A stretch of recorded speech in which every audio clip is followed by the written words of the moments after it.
Welcome one, welcome all to the Ramble Report Ep.9. Appreciate y'all for tuning in. Appreciate y'all for stopping by for a week. This is we got a lot to talk about here today on the old Ramble Report. So we hope y'all are in the spirit to discuss unfortunate news. I don't know how you can be in the spirit to discuss that. Balloon, how are you doing, my friend?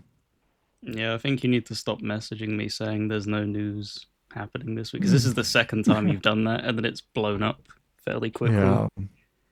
Um, yeah, man, what a what a show yesterday of just I don't even know cataclysmic, terrible decisions leading, and it's just a domino effect.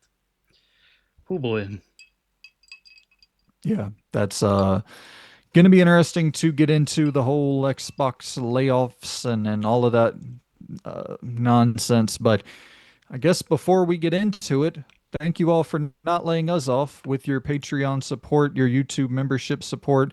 Both of those outlets are doing pretty well for us. We're making about half of our monthly YouTube earnings already through Patreon and through YouTube memberships, which I'm not saying it's, I'm not saying we're out there getting hundreds of people in, but we just don't make a whole lot of damn money through the mm, YouTube earnings. So we greatly appreciate anybody for jumping in and supporting us on Patreon or through a YouTube membership. And something that we are going to be doing here on the program is we are going to be answering questions from anybody at that $5 tier over there on Patreon. So they can write in, or Patreon or YouTube memberships, whichever you prefer to support. So we got some questions out the gate, which I was so nervous going into this. I was like, damn, I really hope someone asks a damn question. I really don't want to sit here and which wouldn't be the biggest deal in the world, but it's like, damn, that's gonna look embarrassing as shit if we have this tier and there's not a single question answered or a single question asked. But so appreciate you guys. Greatly, greatly, greatly appreciate you guys for hopping in there and not making me sit here empty-handed in week one after the launch of the Patreon. So you ready to answer some questions, my friend? yeah, absolutely. I didn't know that Oh. we had any. You didn't tell me, so that's a surprise to me. That's awesome. They're in there on the Patreon and on the YouTube membership, the YouTube membership thread. It doesn't show I mean, if me. you does it not? No. It should be Um, as soon as you go to our Patreon, you'll see I'll have a in look now. the Q&A thread all the questions there. I may be just using it wrong. I've never used Patreon I got you. Yeah, I was actually trying to make sure that people because all it shows me um is the album. That's all I've got. oh, right, because you jumped in at the exclusive drop tier. So yeah. This would for $5 and up supporters Oh, am I would a get cheapskate? the yeah. No, dude, I didn't want you to jump in there anyway. I mean, I was it's like, dude, you don't have to fucking I think I could get you some back in access to where you can see all that. I think I don't, once again, I don't really know anything about Patreon either. I'm trying to figure everything out on the fly. I don't really know how to work that shit. I wanted to set up to where I could send people automated emails whenever they sign up, and It does. I can't figure out. Oh, does it? It sent me, and that's what confused me. I was like, "Oh, did you not post?" Because it said that you were gonna post questions, and I loaded it up, and then it was like there was no questions. I was like, "Oh, okay then." But it sent me a notification about that video saying that it was available, and then the question thing. So it does push whatever you're doing, whenever you put it live or whatever for it to be interacted with. It does send an email automatically. Weird. Okay. Yeah, there's still a lot I got to figure out about Patreon and the Mm. YouTube memberships, but main thing being the main thing is that people over there who are supporting at that Q&A tier, the $5 tier, we have some questions from them out the gate here to go through. And I guess we'll just run through these one by one.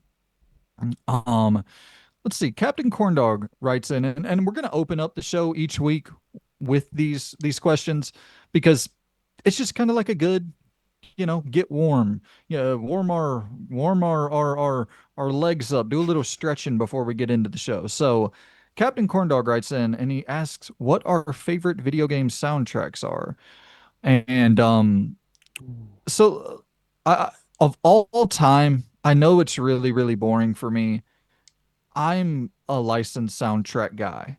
Whenever you Mm. get into your SmackDown versus Raw 2007, your 3 Days Grace, let's start a riot, that type of shit. The Godsmacks, you had Little Scrappy on there. You had I don't remember the name of the band, but Bullet with the name Oh on my it. god, nostalgia. Sitting in that menu listening to that while tweaking the belts and stuff like that. Holy shit, Yeah. man. What a throwback. So that would probably have to be mine in terms of like, licensed soundtracks, stuff like that, stuff like GTA Vice City, the Grand Theft Auto games in general are up there. But if we're going non-licensed, I really enjoy the first three Silent Hill games. I think they all have excellent soundtracks. I think Pyre has a great soundtrack. The Final Fantasy games, 7 and 16, epic scores. God of War 2018, epic. Mass Effect, Devil May Cry. I mean, there's a lot that I can, the Doom games, of course. There's a lot that you can go through. And there's, you know, incredible, incredible soundtracks out there. But I'm just such a licensed game music shill. I'm not. I have an entire playlist dedicated to things as I'm scrolling through. I was thinking, what ones to choose? Um, it's so difficult because every title that makes it into this list for me is one of the things where it can't just be good. It has to be making an impact. So when I think of it like the Ashtray Maze and Control and stuff like that, like pulling that song in because that was so impactful. Um, Even something as simple like they did a Warframe update. Um, Damn, I'm forgetting what it was called. It was basically like a debt colony, and they did this whole like mining song, and that was really really good. It was called "We All Live Together." That was really done well. But as dusk falls, that menu music slapped. I don't know if that's original or if that's a song that they ripped from somewhere, but that was incredible. Um, the original Dragon's Dogma's menu music, not because they remastered it with Dark Arisen and then they removed that song. Oh, wow. The original 360's first release had some crazy like I don't even know like how to explain it. It was just like screaming at the top of his lungs and like pulse pounding uh, soundtracks. That was incredible. And then I think the one that I'm gonna end up just going for like as my favorite piece, I guess, is it probably isn't my favorite piece, but I want to shout out the Dragon Age Inquisition song when they're in the mountains. And the reason I want to throw a bit of light to that, and hopefully someone can go check it out if they've not played Dragon Age Inquisition and want to know what I'm talking about. It was so heartwarming to see that on the official somebody posted it, somebody who did that music ended up making a comment and they pinned it at the top, and they were talking about how they didn't know if they wanted to do the song because it might come off feeling cheesy. They didn't know if they could execute it properly, and then they were like, we're gonna have all these actors. Can we convince them to actually sing it and want to sing it, kind of thing? And I think they nailed it. I don't know if you remember that moment in the mountains when they're singing, but it was really, really well done. They all get together, and it's kind of you hear it in the distance because it pans to the villain's point of view after crushing you, and it's like, no, they're not crushed, and that was like a really powerful moment. So probably that. The Dawn Will Come is what it's called. Dude, I gotta shout out fucking Alan Wake 2 and South of Midnight. I don't know Mm. how I forgot about those. I mean, that's like Yep, that the almost the entire game is based around music. yep. Hi-Fi Rush as well. Yeah, there's so many. There's so many you can go through. Fucking dude, gotta shout out Here it goes. My memory. Stray Gods. Ah, Totally original score. is it all like original music? Yeah, fuck yeah. All like orchestral shit that they created just for that game. And it all I changes gotta. based on. Oh, and they released, I think, a full soundtrack of vinyl, if I'm not mistaken. I could be wrong on that. But like they all the different choices you make, that is what determines how the song plays out. And I think they released a vinyl where they have all the different possibilities on one album, which that sounds ridiculous. That's cool. That So can't be I true. actually recently picked. It was on sale. It was one of my recent grabs. Um, I don't remember you ever talking about it. When did it release? 2023, I think. I might have missed you talking about it then, because I'm assuming you would have talked about it when you played it.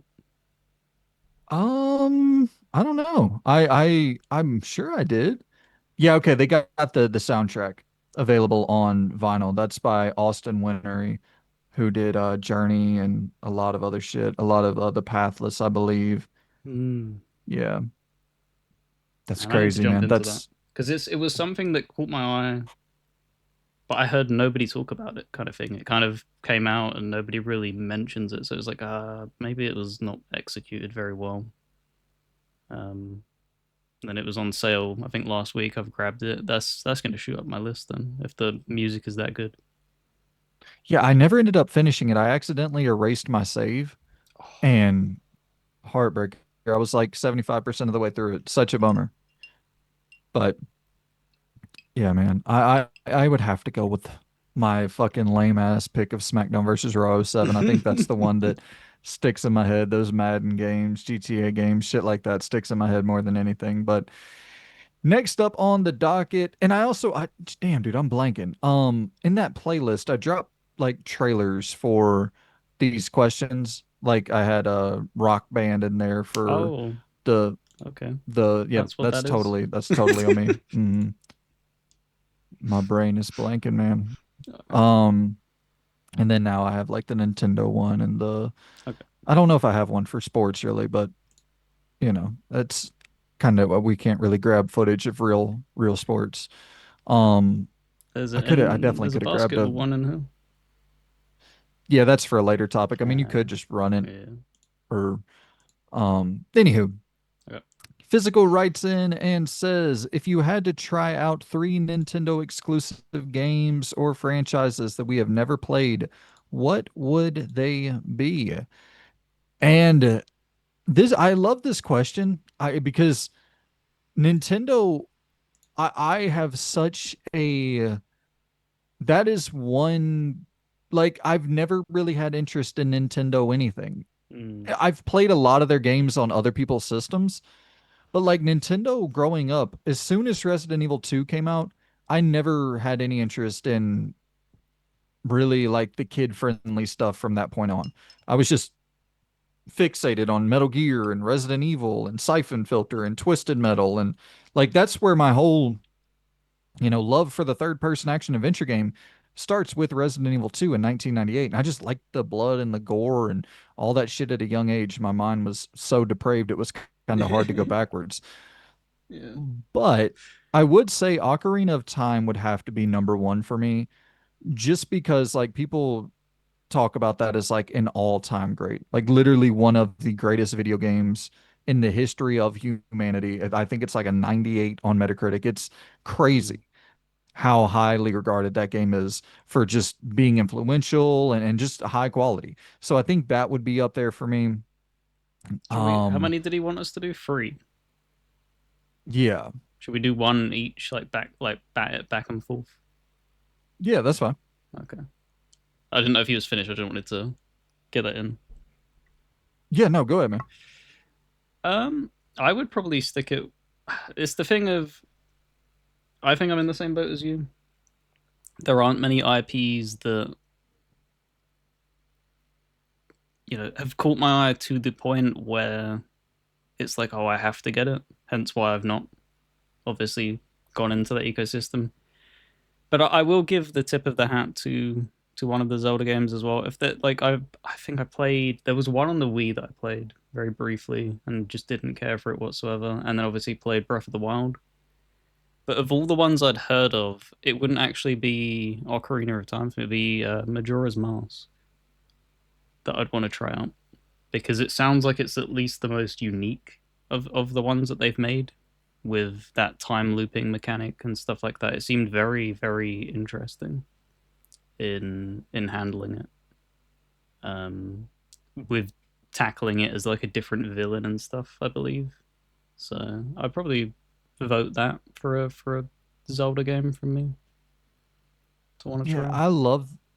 I love the art style for a lot of their games, and I like how different a lot of them are as well. Mm. Um, Zelda appeals to me quite a bit. I just, once again, never really owned Nintendo consoles. But so if we got to go three, my second one on the board would be Super Mario RPG. Once again, seems super, super influential. And I would be kind of curious to see what a Mario, like really narrative focused Mario game looks like. And I know it had a lot of those kind of offensive timing attacks and shit like that that a lot of other RPGs borrowed from in the years to come. So I would like to see what it influenced. And yeah, like I think about Super Mario 64 or Mario 64, but I played a little bit of that. You know what I Mm. mean? So I get it. And I even played it at the time. So I was able to feel its influence in real time. I don't think I've ever touched a Mario RPG game. So yeah, we'll go with Mario RPG, one of the Mario RPG games. Yeah, I'll probably keep it vague with this one. It's funny that this has just popped up during the rolling, but Xenoblade Chronicles, Hmm. any of them, they always looked really interesting for me. Yeah, Um, same. but they were always, I don't think that is like a pure Nintendo exclusive, right? It's not anywhere else.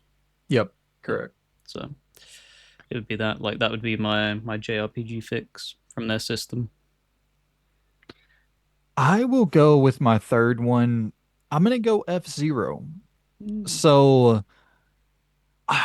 this is another one that I think I did play a little bit back in the day, but I just don't remember much of it at all. So you know what? Let's I'll cancel that one because I do like I'm almost positive I've played a little bit of F-Zero back in the day. So I'll go with Banjo on the 64. I don't think I ever Oh, played what a shame. Banjo on the 64 at all. So I'll throw that one in there. And honestly, man, like if Nintendo stays at the pace that they're at, I don't know. I might end up picking up a Switch too because I'd like to play that Bonanza game. That shit looks fun to me. Metroid Prime 4, I would like to jump into.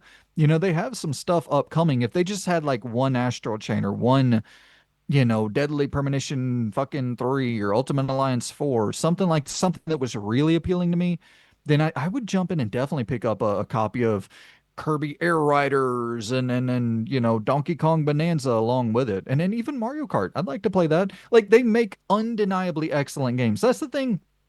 I never shit on Nintendo's quality. It's just not for me. It's Yeah. kind of how I feel about Baldur's Gate 3. It's like Mhm. undeniably excellent, but it's just not for me. Um, but what's your third pick? So it's split, um, but I'll probably lean towards Astral Chain because I was thinking Bayonetta 3, but I never did Bayonetta 1 and 2, so it wouldn't make sense. So I'll go with Astral Chain. Um, it's just the pure action, right? It's very similar to Bayonetta. Am I not Mhm. mistaken? Yeah, it's a little bit more, they got a little bit more going on Hmm. in terms of like it's got you have your little mech style character that you're controlling and you're controlling your character and your mech character at the same time and it's Hmm. it's it's got some really interesting mechanics. It's one I would like to go back and finish. If it was games from Nintendo that we would like to go back and finish, that would be at the top of that list for me for sure. So that'd be my last one. But yeah, All right. like fully back to what you said. Like, there's no denying that they don't make great software. They make Totally. incredible games. It's just that thing of I most of it isn't for me to the point where it's not worth getting the system just for, I don't know, an astral chain as an example and a deadly premonition too. Absolutely, man. I'm in that same boat. But shout out, Sean. Thank you for the question. Thank you for writing in on Patreon.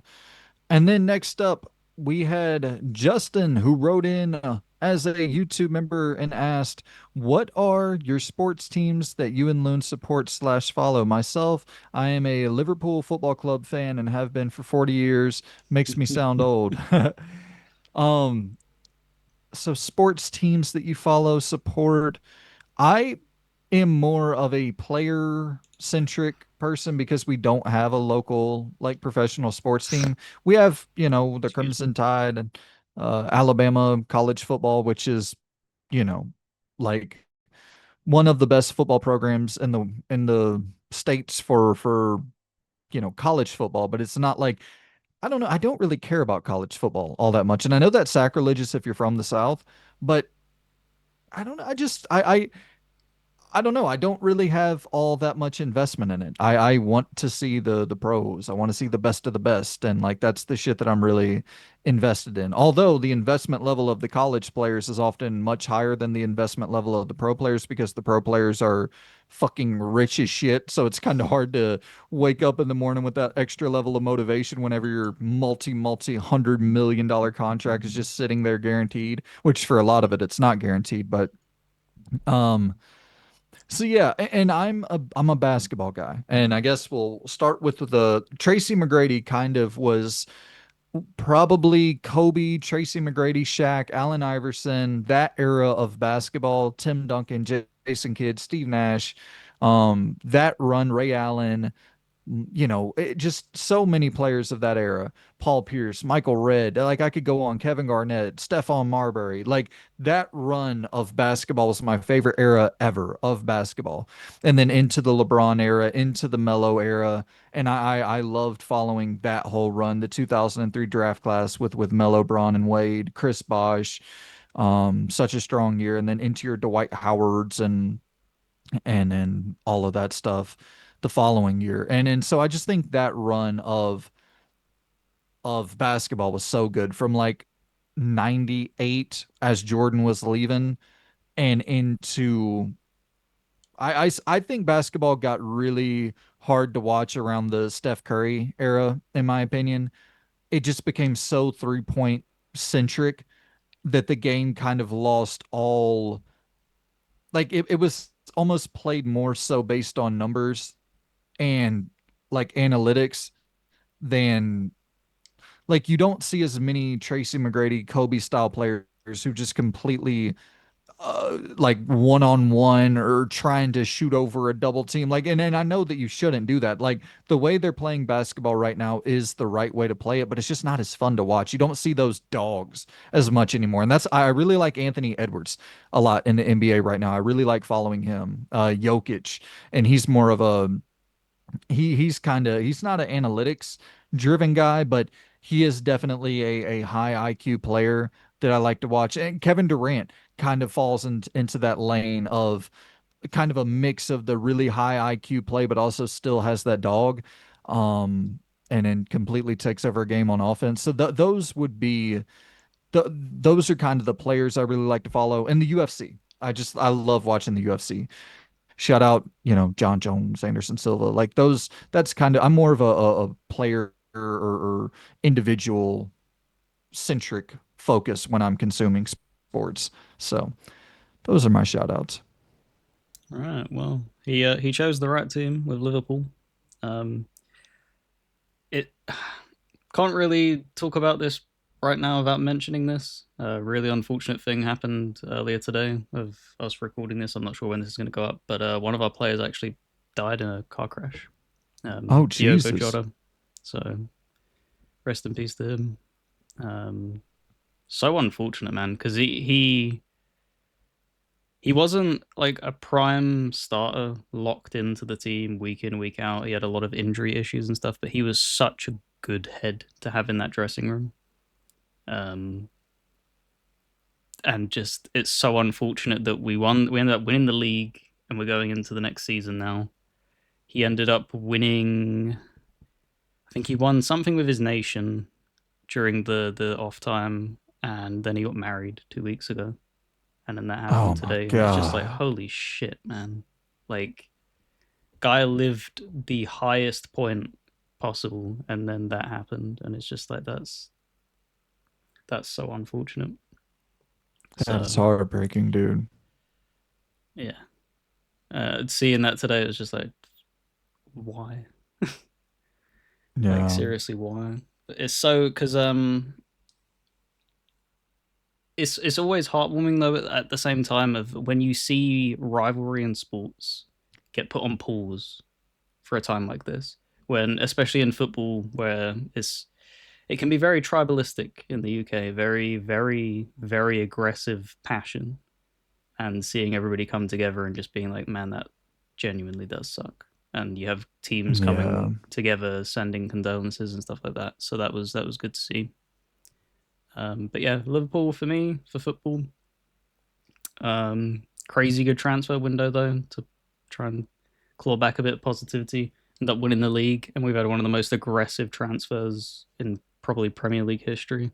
So we're set to be very aggressively competitive again in the coming season. But other than that, lightly dabbling in like F1, not watching it as closely as previous 2 years and stuff, but still still keeping my eye on it. Still a lot The of movie's fun. supposed to be pretty good. I see. I haven't seen the movie. Is that It- Brad Pitt, right? yeah, That did Brad it. Pitt. Yeah. Um. So yeah, I haven't really kept up with it as much. Lewis Hamilton went to Ferrari, which was kind of funny. He'd sat at Mercedes for so long, it kind of felt like he was going to retire there. And then they were like, "We'll offer you lots of money," and he went to that shit show because Ferrari, man, are just so bad. They're a really competitive team with a lot of historical history, but they're the easiest team to just face plant on the grid.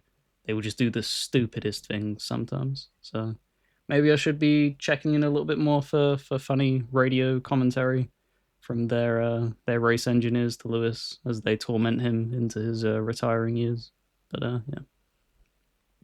Yeah, it's I want to go watch that damn movie. I've been hearing good things. It's really funny. I follow a movie podcast that like I don't really watch movies at all, but I listen to I think it's the Ringer movies or something. Like I just listen to it pops up on my feed, I add it into my playlist and I just listen to it while I'm driving or exercising or whatever and they do like drafts like movie drafts and shit. I don't never know what the fuck they're talking about, but I'm like, yeah, fuck yeah. Shout out to this director that you're talking about as an all-time director, and I don't even know the dude's name. But yeah, I want to check that out. I think I'm gonna go and watch Jurassic Park soon. It's that's a nice Fourth of July kind of big dumb American fucking popcorn action. So celebrate America by watching fucking dumbass Someone get dinosaurs eaten run by around. dinosaurs.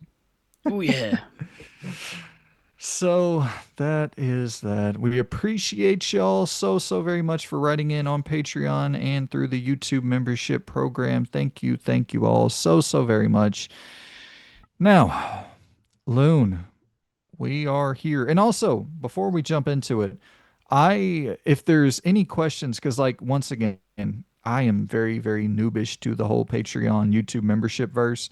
I don't know how a lot of this shit operates. So if you have any questions and we have such a small community, just shoot me a message, man. Like I can get back to you pretty quickly on Patreon or I don't know if YouTube membership has a messaging system, but just comment in the comment section. If there's anything you're not sure about with your membership, something like, you're not seeing the Q&A thread pop up or just anything at all, let me know and I can get back to you quickly. I can hit you with a link immediately so that you can see all that stuff. I want to make sure anything you're paying for, I want to make sure you're getting everything you're paying for. So definitely hit me with any questions you have. I'll make sure to answer those like top priority. So thank y'all all so very much.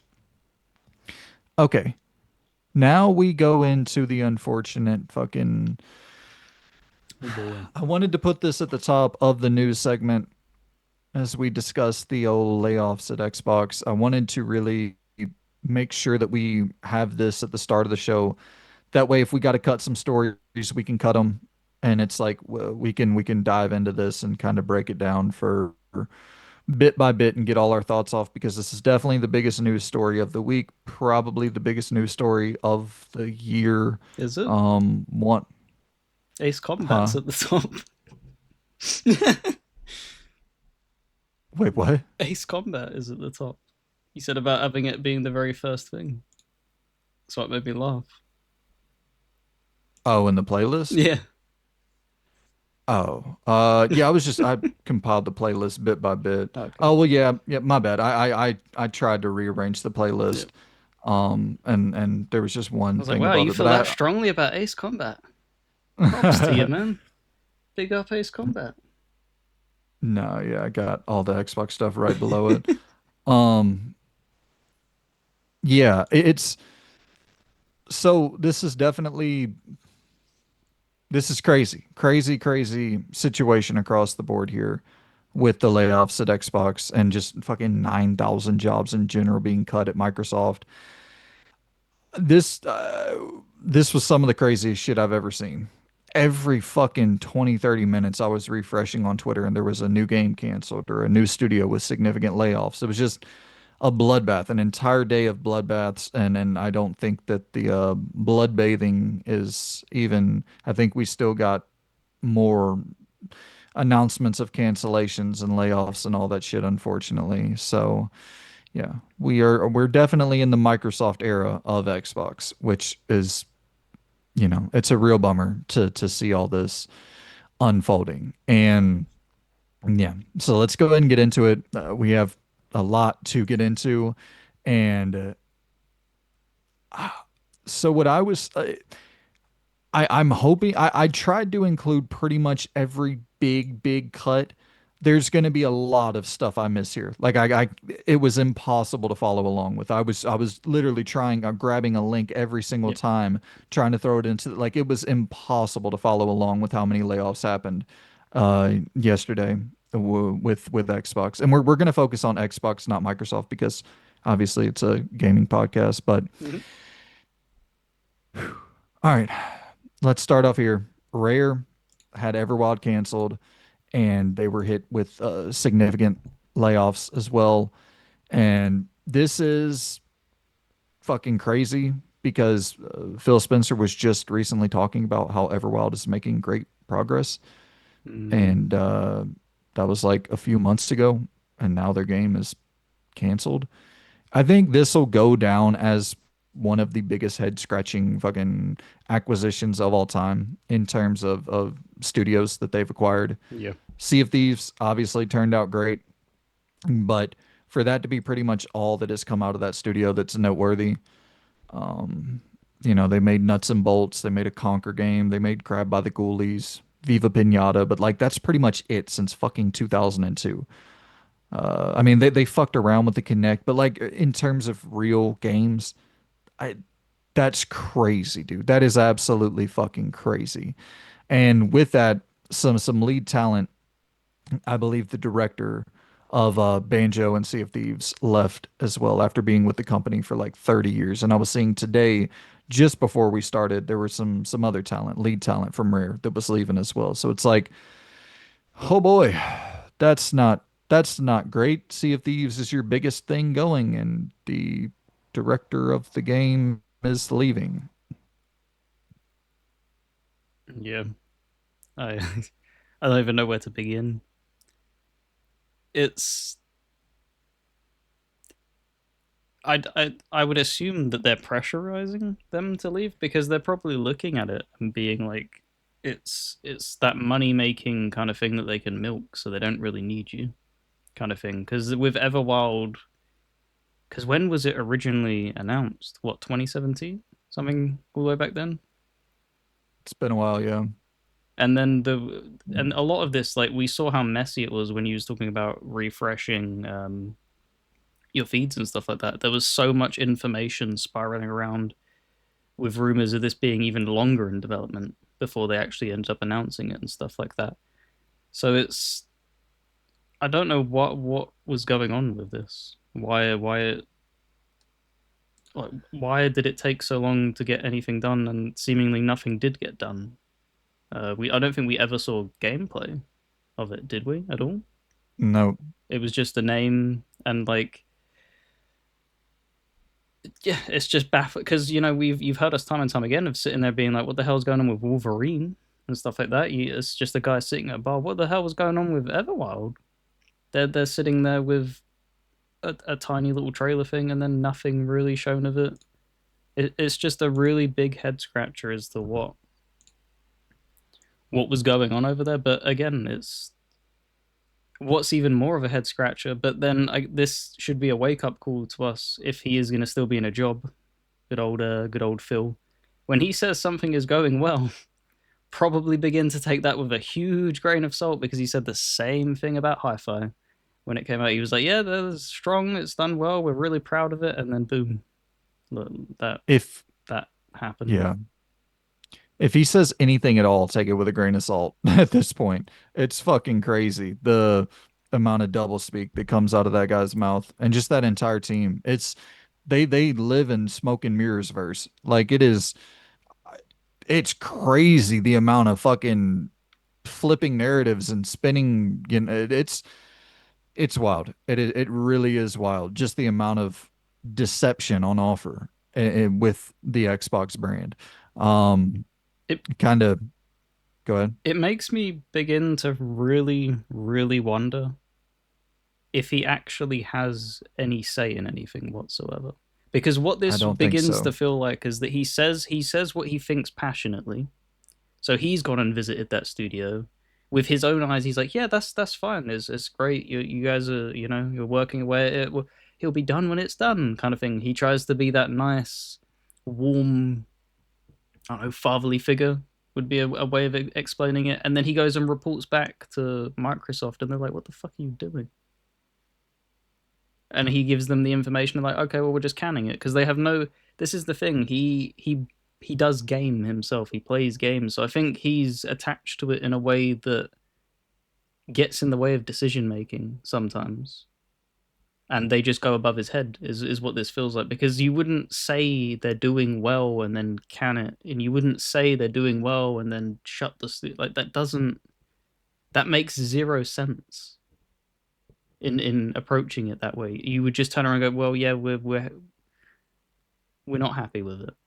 Like, why try to dress it up in any other way? It just makes no sense whatsoever. Because that's not a decision that, like, closing down and shutting down an entire project, that isn't done overnight.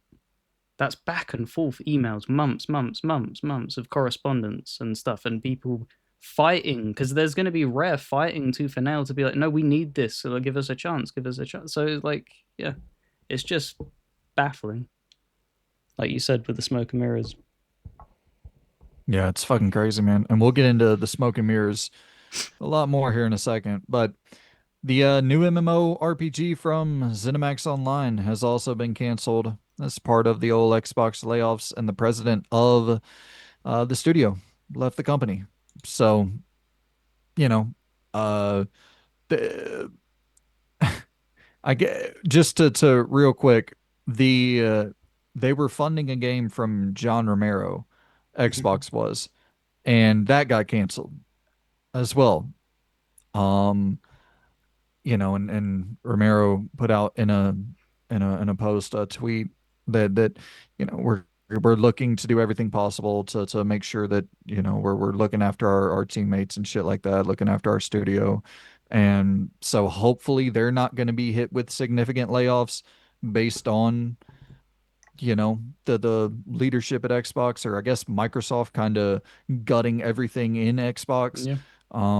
But yeah, so there's two kind of unannounced games, and also Matt Booty sent out an email where he was saying like there's other unannounced projects that will be ending support for, will be ceasing development on. So there's stuff that we don't even know about. Like I said, this is I'm not I think we got a lot of the big ones that were a lot of like the first party big games I think we know about now that are getting canceled, and studios that are getting shuttered. But I think there's I don't want to I really don't want to speculate because you're talking about people's livelihood and this just seems shitty, but I, yeah, I'll just say there are things that have been announced that I don't ever expect to see that Xbox is funding. And you can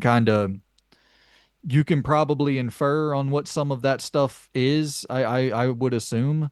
And listen, I don't have any insider fucking information into this. It's just kind of obvious to me that I would expect if they're making cuts like this, I would expect them to be making cuts for a lot of their third party partners as well, unfortunately. But I guess time will only fucking tell. Yep.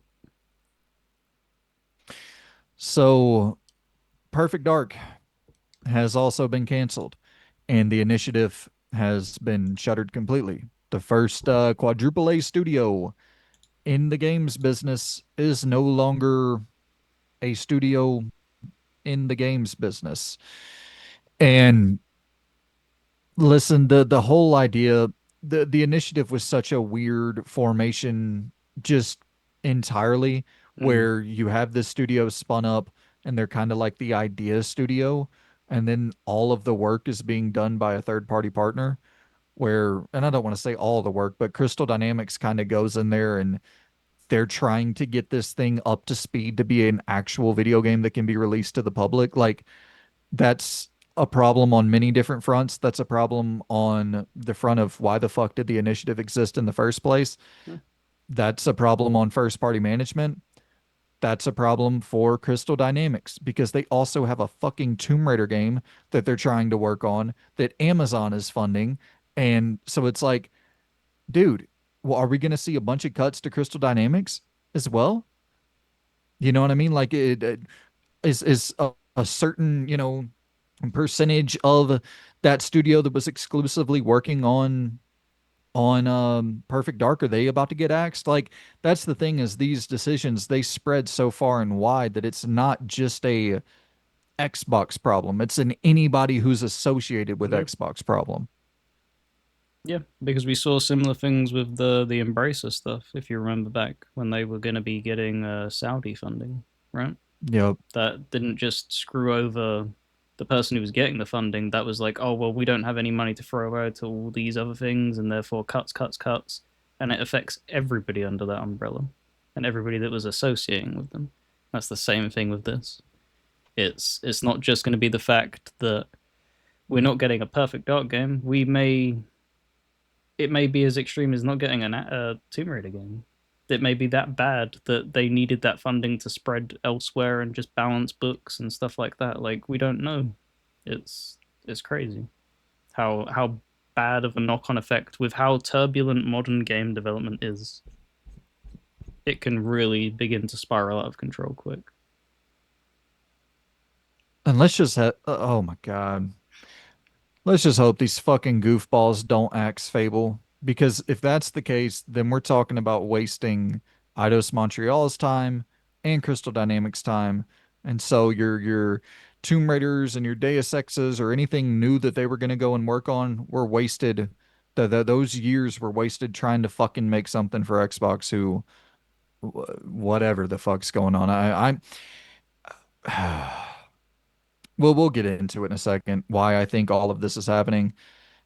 We all know why this is happening. It's because they spent 70 billion fucking dollars.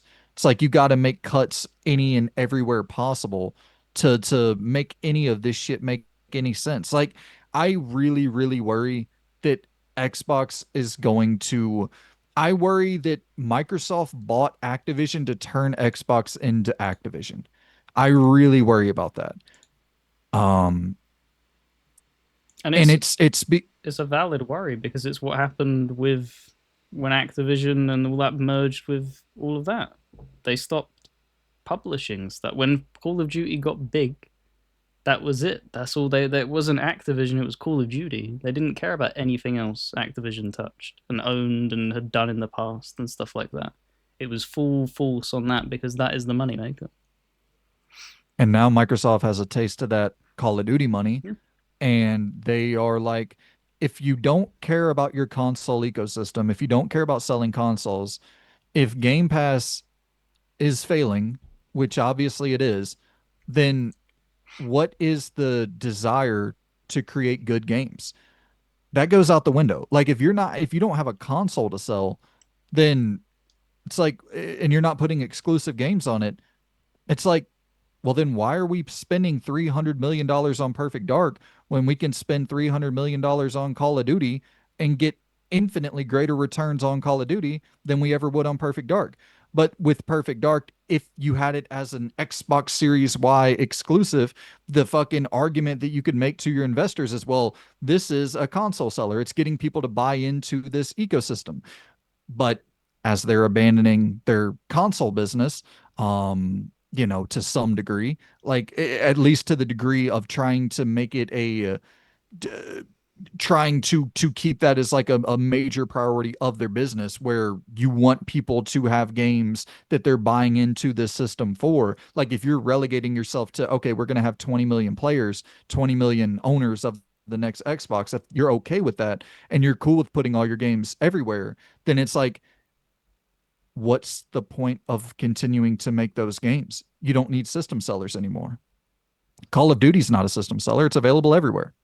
Mhm. Um, and so it's like, yeah, I worry that going the route of just third party publisher first, it's like, well, what's the incentive to sell games if these aren't games that are going to hit 50 million fucking copies sold or anything like that, Yeah, and they're not infinitely monetizable either. no, no, they tried that with Deus Ex: Mankind Divided, and it didn't work. Trying to monetize the hell out of that game to try and squeeze everything they possibly could. Um, did you want me to? Because I wanted to obviously pivot into the immersive sim talk partially. Did you want to leave that to the end, or did you want to get through all of the announcements first? Yeah, yeah, we'll talk about that in conjunction with Perfect Dark, but I do want to get your thoughts on that idea first. Is like, do you think that do you think that's the direction they're going, where it's just like they're gonna become fucking Activision? Um, I don't think it's closer to them becoming Activision. I think they have that to fall back on if things really really go poorly. I think in their hubris, they're looking at it like the reverse of Steam. You know how Steam published games a lot and then became a storefront? They're doing the fucking reverse opposite of that. Of like they have technically had their storefront and now they're kind of they're not obviously abandoning it, but they're losing a lot of the allure as to what the point would be to go into your storefront.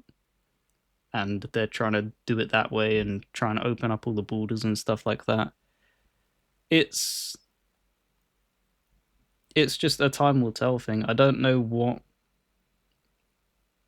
because the big thing as well is that you need to be generating money, which means you also need titles that you own yourself to get a greater scraping of income. Like a big proponent reason as to why Steam took off in the way it did is because one of its big things was Counter Strike on it. You have a major thing on your platform that generates you money, Team Fortress 2 and stuff like that, and these things have legs for years and years and years. They don't they're not going to be able to leverage something like that. They can't just go, for instance, walking into the PC market and then being like, yeah, this is the only place you can play Call of Duty, because they would get sued out the arse, because they'd be ripping it from all these platforms, and that would just they can't. They don't have market ball whatsoever. They've struggled with it for so long, and they don't have a pool. That whatever tiny bit of pool they've had, they've burned it big time. They just they're kind of just background noise for a lot of people, unfortunately. Yeah. Yeah, it's this Perfect Dark situation is so weird because there was a report from Ethan Gotch at Kotaku who stated that he was told by someone, I believe, who was working at the initiative or someone close to the project, that the gameplay that we saw in the trailer was like smoke and mirrors, that it Yeah, was not actual, you know, gameplay footage. And Honestly, I kind of can see that. Like some shit in this trailer is a bit wild. Like some of the animation work looks a little bit too good to be true, but I got that similar feeling with that ill game that we just saw recently. And I don't know that's releasing this year, I think. So it's I,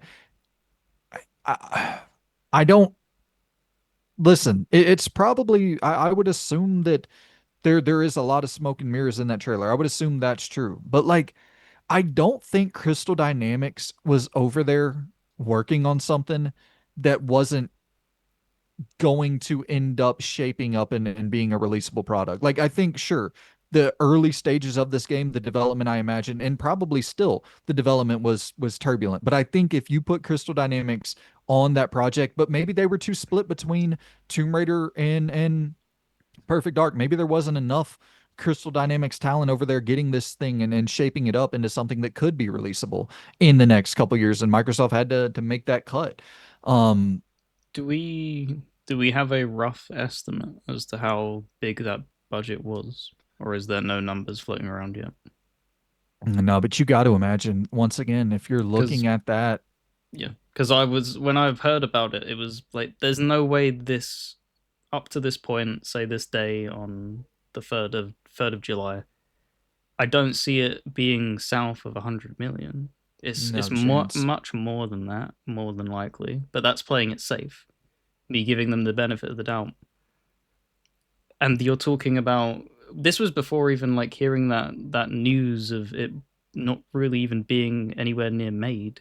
Like that's me going in with the notion that maybe a 2 year out maximum kind of thing. It's mostly done. It just needs more time in the oven. I think that it would have struggled to even make that money back.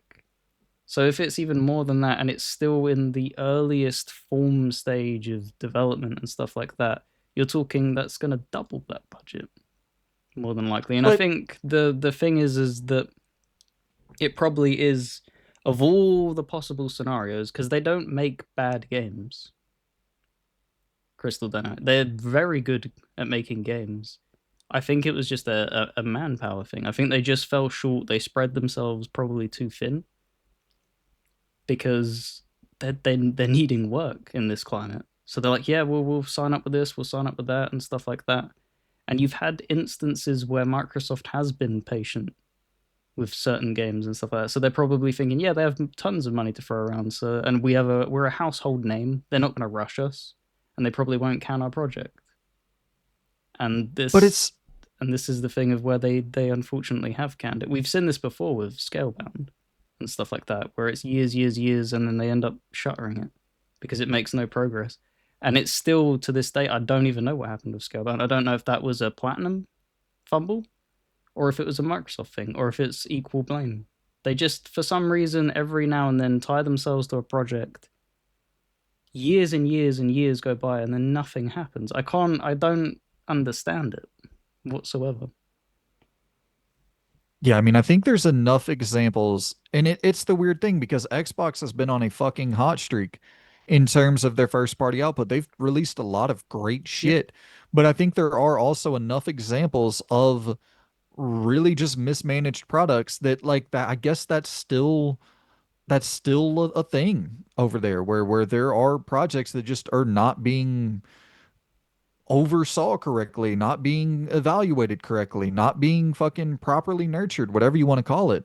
But even if that is the case of Perfect Dark being not real gameplay or whatever, phrase Mhm. you want to throw to that, why? Why show it? Why is Xbox so obsessed with this like smoke and mirrors circus? Like what is the impetus to have that trailer at that showcase if the game is still in such an early stage of development and to present it as if it's like I don't I don't understand why they do this shit. And it's so fucking common. Like you said earlier, Hi-Fi Rush was a success on all metrics. It's only 4 games. Don't take this as a signal that everything is coming to PlayStation and other platforms. And like they do so much of this like weird kind of I don't know, just it's not like it doesn't. necessarily matter, but it is sort It's of just it's incompetence. That's the word. It is business incompetence. And the reason that they don't get punished for it as much, because you've seen with Sony and their obsession with live service, they don't have a massive dragon's hoard of money to cushion that blow like Microsoft does. So when Microsoft bottles it in the similar vein to them, they don't feel the impact as much. Obviously, they have to cut jobs, which is incredibly unfortunate, but they can just keep walking on as if nothing really happened. For a lot of companies, they would have been sunk during the Xbox One era with how bad that was handled. That would have shuttered, Sega back in the day with that kind of thing. They would have just closed up shop and done something else. But they have that kind of cushion, so they're never fully punished. And it's the same here. Like we were talking about, they're on a hot streak. A lot of the titles though that have come out, they aren't like 100% personally man. Like the Oblivion remaster, that was virtuous. You gotta give me that's got fuck all to do with Xbox. They own it. They didn't contribute to that whatsoever. A lot of true. their like successful things that have given them success in recent years are things like that kind of positioning and stuff like that. The stuff that's fully tied to them on like an internal level, it struggled big time. It's either come out to kind of middling reviews or it's bad still.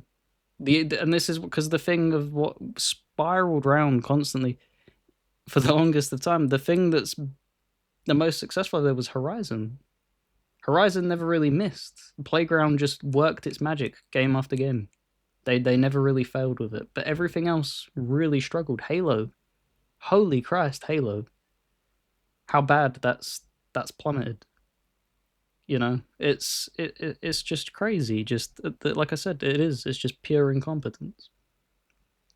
Yeah. And then listen, I'll give them credit for the like for Hi-Fi Rush and for, South of Midnight, Avowed, Indiana Jones. Like they have been on a decent streak, but even to those games, Doom, like they've been on a good run, but you can look at Bethesda as kind of an entirely That's separate yeah. wing. So take off Doom, take off Indiana Jones if you want to do that. Hi-fi Um, with yeah, Tango. hi-fi, yeah, take off, and like so you can do a lot of that kind of Monday morning quarterbacking, but even if you include all of those in there, I don't think you have many like smash hit sales successes.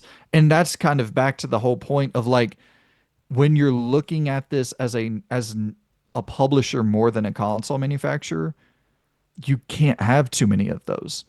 You know what I mean? You can't have too many like, oh, it didn't break even.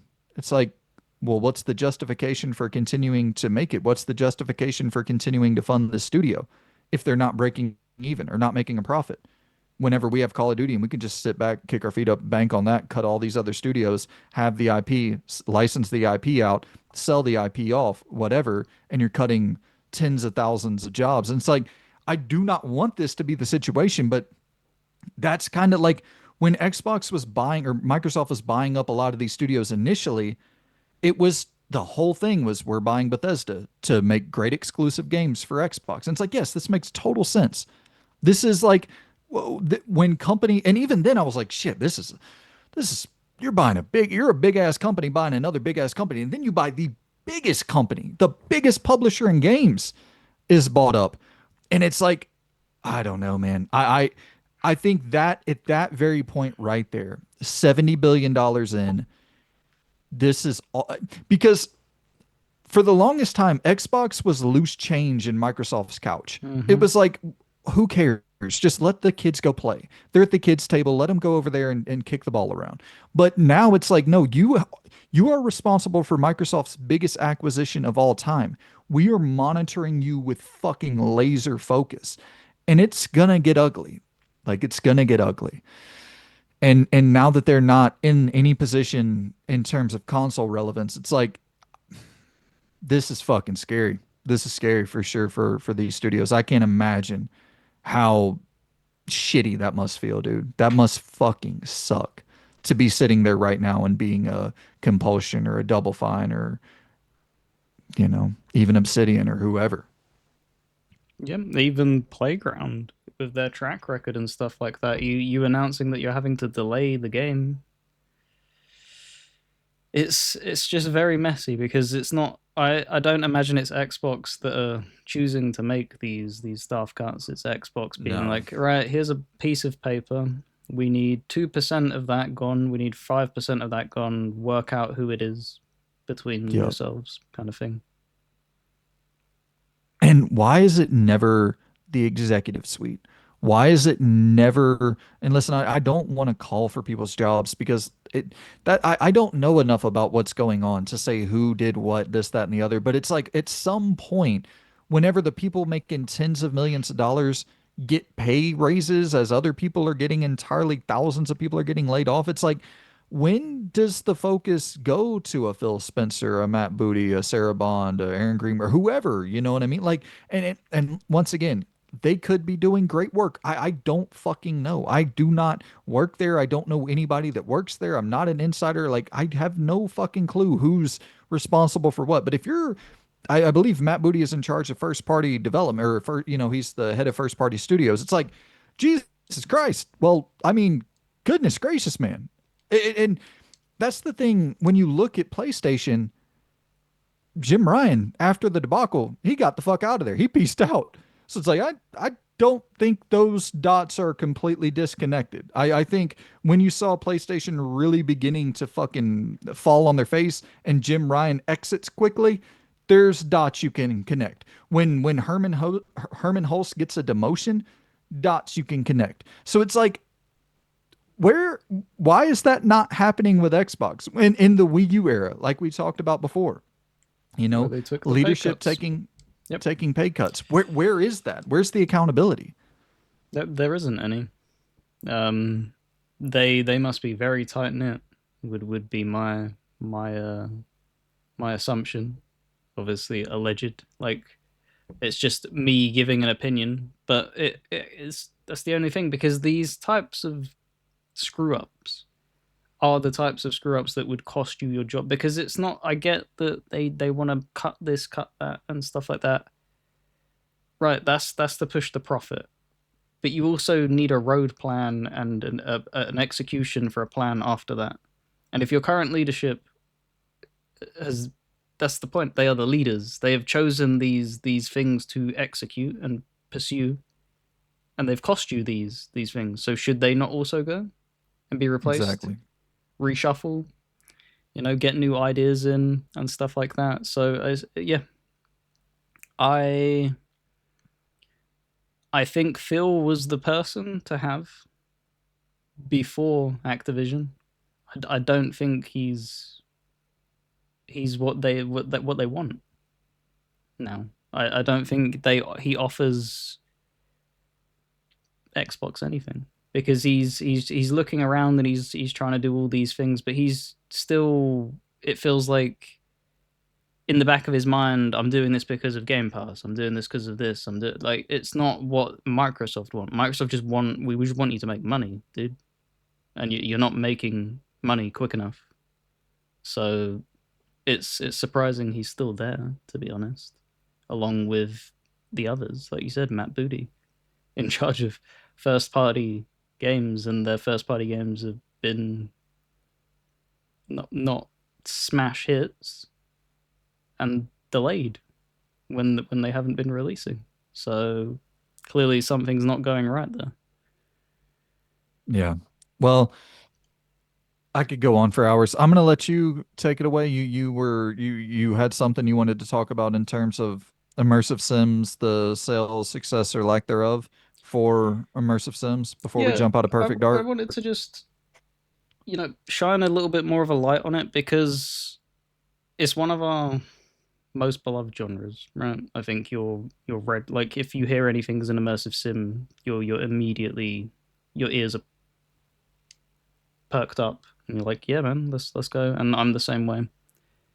I very much worry for this genre in the same way that I was worrying for CRPGs 8 or so years ago. There needs to be a massive shift, I feel, in the way that these games are being built, or it's it could end up becoming like the GTA thing of where people are so afraid because budgets have ballooned to the point and they don't hit as deeper profit margins as they should when you're putting in the budgets. I think people eventually begin to get scared at trying to take a crack at it on the big scale, at least. Um, because what I was looking at when it ended up getting canned, um, is looking over it like, okay, so it was Crystal Dynamics, right? Working on this, which was already kind of a puzzling thing because it was Eidos that did Deus Ex, right? Yep. Which is, and I think Eidos is working with Xbox for something. Are they not? Yeah, they're working on Fable, which is like more in What Crystal the Dynamics bag, but fuck? that's Like kind of that the thing. that should be switched around, which was already a head scratcher. Yeah, I don't know if this really had much immersive sim qualities to it. They hadn't really It, talked about one way or well, the other. assuming it didn't have anything at this rate, it wasn't built. Right. So this is why I'm just leading in because it felt like the perfect. If it came out that it wasn't an immersive sim, I would have scrapped it. But this is kind of just like from what we saw, it felt like it had elements of that. And what was kind of worrying to me is that Deus Ex as a series, when I was looking at numbers and stuff like that, it flexes quite a strong number. I think it's sitting at like 14 million for both Human Revolution and Mankind Divided combined. And I think from what I was like scraping back, I think 4 million of that is Mankind Divided. So that's an incredible amount for Human Revolution, if that's Mankind truthfully. Divided sold Mankind Divided sold 12 million copies. Was it 12 million? 12 million. Okay. This is what I mean. It was getting mixed up with numbers. So I'm glad that you're here to steer me in the right direction. But it's the thing of looking at that, and what I was remembering back is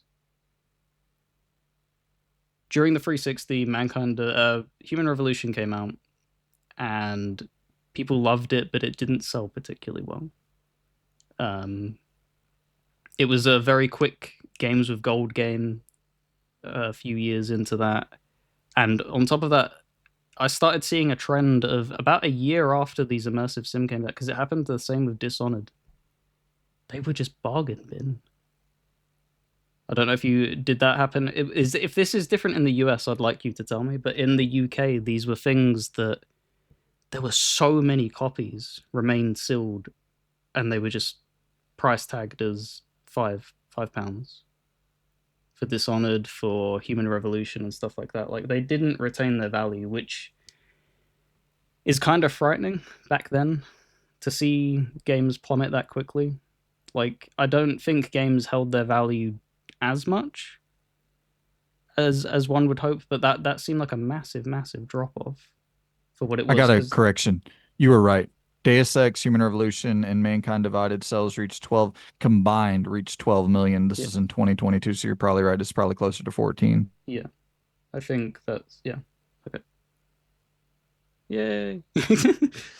um, but that's again, it's like I said, it's so many numbers and changing and dates and stuff. I tried to get the latest numbers. So if you're able like while you're sitting there digging and you can find out, then by all No, means. you were right. It was Um, I thought it was 12 million for just Mankind Divided, but it was combined. So yeah, that's actually pretty soft sales.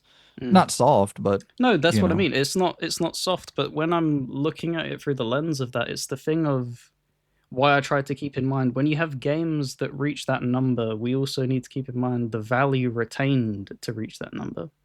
Because what I was looking at, and I know this isn't the end all be all, but looking at Baldur's Gate 3, like that's a game that you can say with certainty is a success, sold really well, and it's also mimicking, because this is what Nintendo does really well, and this is why I wanted to point it out as well. Hats off to them. Their games don't drop in value. And I don't know what controls that. I don't know what is it solely based on sales, because it can't solely surely be based on sales. It has to be there has to be some back and forth, I would assume. Because it's been out for 2 years now, Baldur's Gate 3, Yep. almost. 2023, yeah. And what I was looking at is what shocked me is that the lowest price it's ever gotten to is $47.99. Like when you're buying it brand new. off storefronts. That's That's insane. crazy. And it's still selling. So this is why I mean, like that. To when you hear about Baldur's Gate 3 and it's shifting however many millions it's shifted, that's so much more impressive because it's also retaining value. Whereas with immersive sims, they drop off in value so quick because you saw Prey having that similar dip off in sales.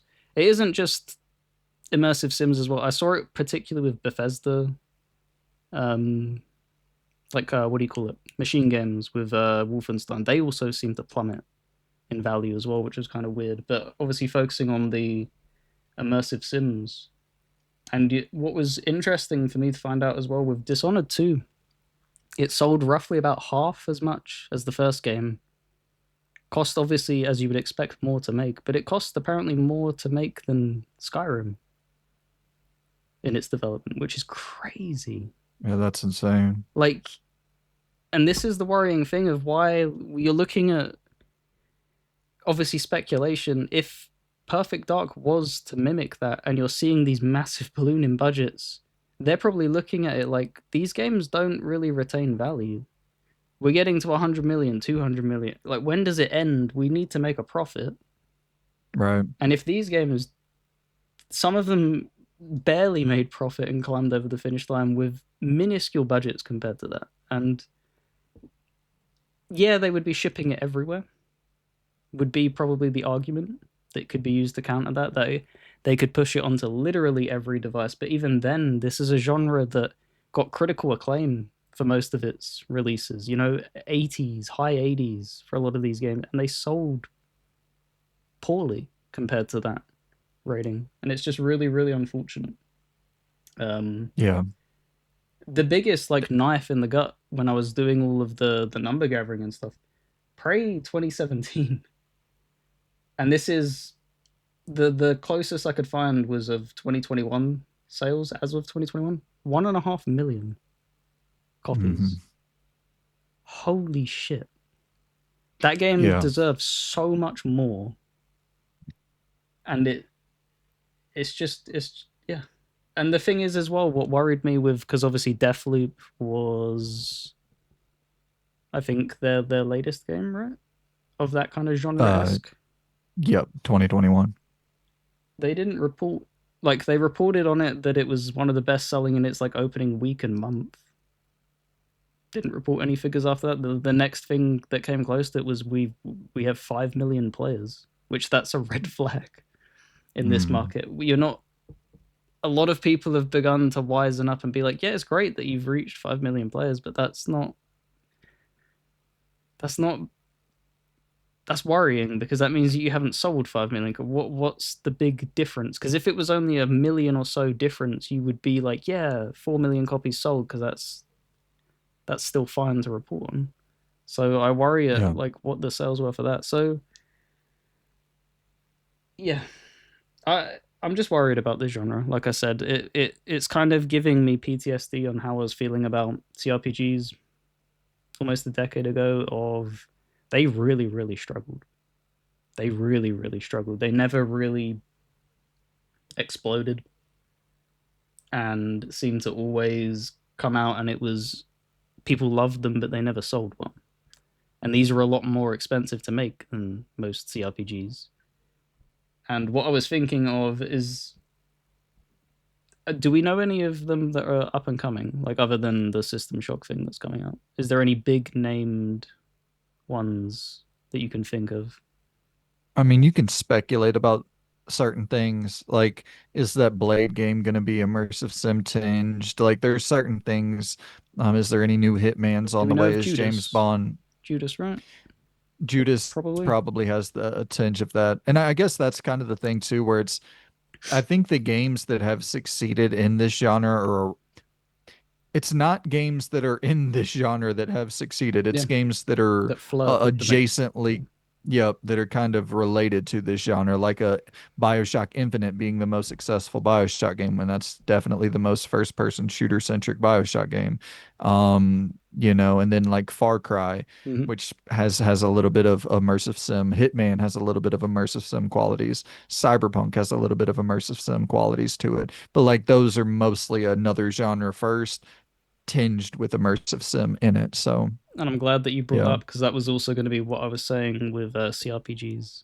The reason you saw the explosion in popularity is because Larian spearheaded that turn based, that snappy combat, that just setting yourself apart from a lot of others, giving people on consoles the ability to play a CRPG and it feel good instead of being something that you tolerate.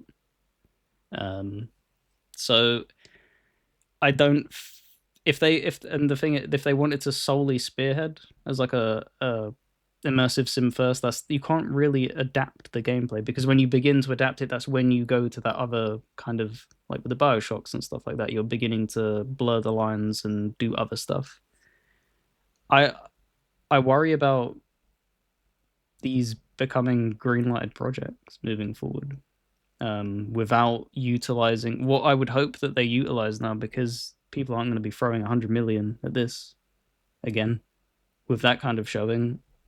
They got to utilize Kickstarter and stuff like that again. We need that kind of funding because it's shown Larian is only the way that they are right now because of that. You need to be able to utilize that vision and have enough time and also limit your vision at the same time. They didn't make Baldur's Gate 3 immediately. That was their third iteration in that mold of game. And I think that's also why they probably struggled a bit because it was the emphasis, wasn't it? The quadruple A studio. That's way too ambitious, man. Like, that's way too much pressure to put on a first project. Like, it's crazy to just No have chance that I'm funding a fucking Kickstarter for a Microsoft first party, but I hear what you're no, no, saying no, for not for a like mic. No, independent. no, no, Yeah. no, no. I'm talking if they were to look at it because they were obviously crying out for, oh, we'd love to make a Deus Ex game kind of thing. Like, have it solo self. Like, I would want them entirely doing it on their own. Screw everybody else. I don't want any publishers involved. Or if they are, make sure it's somebody that is nice to work with and actually will give you that Yeah. freedom. Because that's the only way I see these purebred immersive sims succeeding. They just don't have a chance in today's climate. They take too long to make in modern gaming with how development budgets and time. It's just unfortunate. So I just wanted to. I think that'd be a good. Hopefully, make a good discussion point in the comments. I want to hear other people's other views on it because I'm genuinely worried about stuff. Even like Masquerade Bloodlines too. Oh Big, Jesus, yeah. big question marks on that. Is these these games that are coming out that are really emphasizing it are just struggling. Yeah. Well, I mean, I think the smart move is to just tinge it, have a little bit of a immersive sim fucking sauce sprinkled into your meal. I don't think making like a full-blown $300 million immersive sim, like it just doesn't make any sense whatsoever. Which is a bummer, of course. But even Deus Ex, you could say that's kind of tinged. You know what I mean? It's got a lot of other things going for it that you could say it's yeah probably more of a Western role playing game tinged with immersive sim quality to it. But yeah, it's and I don't think Perfect Dark was going to be that. I think Perfect Dark was going to be a Far Cry, was going to be an Indiana Jones, was going to be a even like a Dying Light. You know what I mean? I think it was going to Mm. be like very, very action oriented, very parkour based, and I think it was going to be a lot of over the top action. Um, and it did so well back in the day. You know what I mean? On the N64, one of the top 20 best selling games on the system, and it's like it's just crazy to see what that franchise became under Microsoft, under Xbox's leadership. It's really a fucking bummer. I think that franchise had a lot of potential, a ton of potential, and yeah, that's fucking crazy, man. Yep. Yeah, I thought that'd be the. Obviously, we didn't know what it was going to be in the end, but I felt like the appropriate time to finally crack open that conversation, as I've been sitting on it for a while. Yeah, it's I do think that I really do think that we'll see a lot. Oh, I think we'll see more games with more immersive sim mechanics than ever going forward, but I think we'll see fewer full-blown immersive sims than ever before, which I'm kind of okay with that trade-off if I'm being honest. Like I don't think we need necessarily $300 million full-blown just straight up Dishonored style games. Um, just throw a lot of agency in there, allow the player to fuck around with the environment and have different paths and shit. I think Hitman does a really good job at that. Mm. Um, but this is kind of the crazy one here. Nearly 50% of Turn 10 has been laid off. As of right now, it seems like Playground is mostly unaffected, but once again, I could be missing something. As I was updating Twitter earlier today, there were layoffs occurring, so it's going to be impossible to keep track of this. But Yep. seems like Playground from the last time I checked was mostly unaffected. The people who are making Fable and the next Forza Horizon Turn 10 is obviously the Forza Motorsport developers, and it's like I don't know. At this point, do you just you take the attitude of like, well, we have an earnings report next year, right? We'll save Playground for the cuts then. It's like, well, this is a beautiful, beautiful state to be in, but yeah, 50% of turn 10. Like this is Forza Motorsport is one of the most uh when you think of Xbox, that's like one of the games you think of. You know what I mean? It started back on the OG Xbox. It's fucking crazy. And now 50% of the Forza Motorsport makers have been laid off. So there's Mm. that one. Yeah, I don't know how I'm gonna word this. I don't think they've done enough. Unfortunately, they haven't. What was the? Was it just called Forza Motorsport, that newest one where they rebranded it, kind of thing? I think so. It's But yeah, the so eighth one or weak whatever. in content, and I don't know where that where that lies with blame and stuff like that. Are they just not being given enough money to be ambitious? Are they just completely we don't know what you want from this series kind of thing? I I don't know. They just haven't. They did really well on the original 360 and stuff. I remember Forza 3 being a standout game. Lots of people loved it. Forza 4 being a standout game. And then moving into the Xbox One generation, they just didn't. I don't know. It just felt like it lost appeal over that generational change. People just stopped caring about sim races on Xbox, and they've really struggled since. And they kind of pivoted towards that Horizon. Horizon kind of took the spotlight, and a lot of people stopped caring about the motorsport entries and stuff like that. And it didn't help, like I said, with them release after release. It just felt like they put in less and less effort from as a consumer playing it and stuff like that. Like I put hundreds of hours into Forza Motorsport games, and I can say with certainty that the last two have not been it. So it's unfortunate, but yeah, it's the games that they've released haven't been particularly good. Multiple Call of Duty centric studios Mm. have been impacted by the layoffs as well. Raven and Sledgehammer are the two that I noticed once again. I assume there's more. Um, so yeah, if Call of Duty is being impacted, then uh, nobody Mm. is safe at all. Um, Yep. and then go ahead.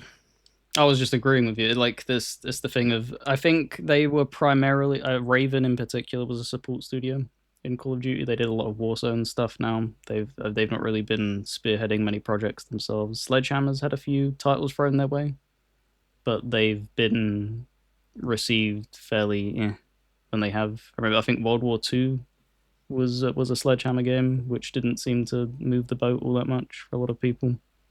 But yeah, like you said, if Call of Duty developers are getting their jobs cut, which you would think they want to keep as many hands on board for stuff like Warzone to be able to pump out content quickly, then nobody's safe.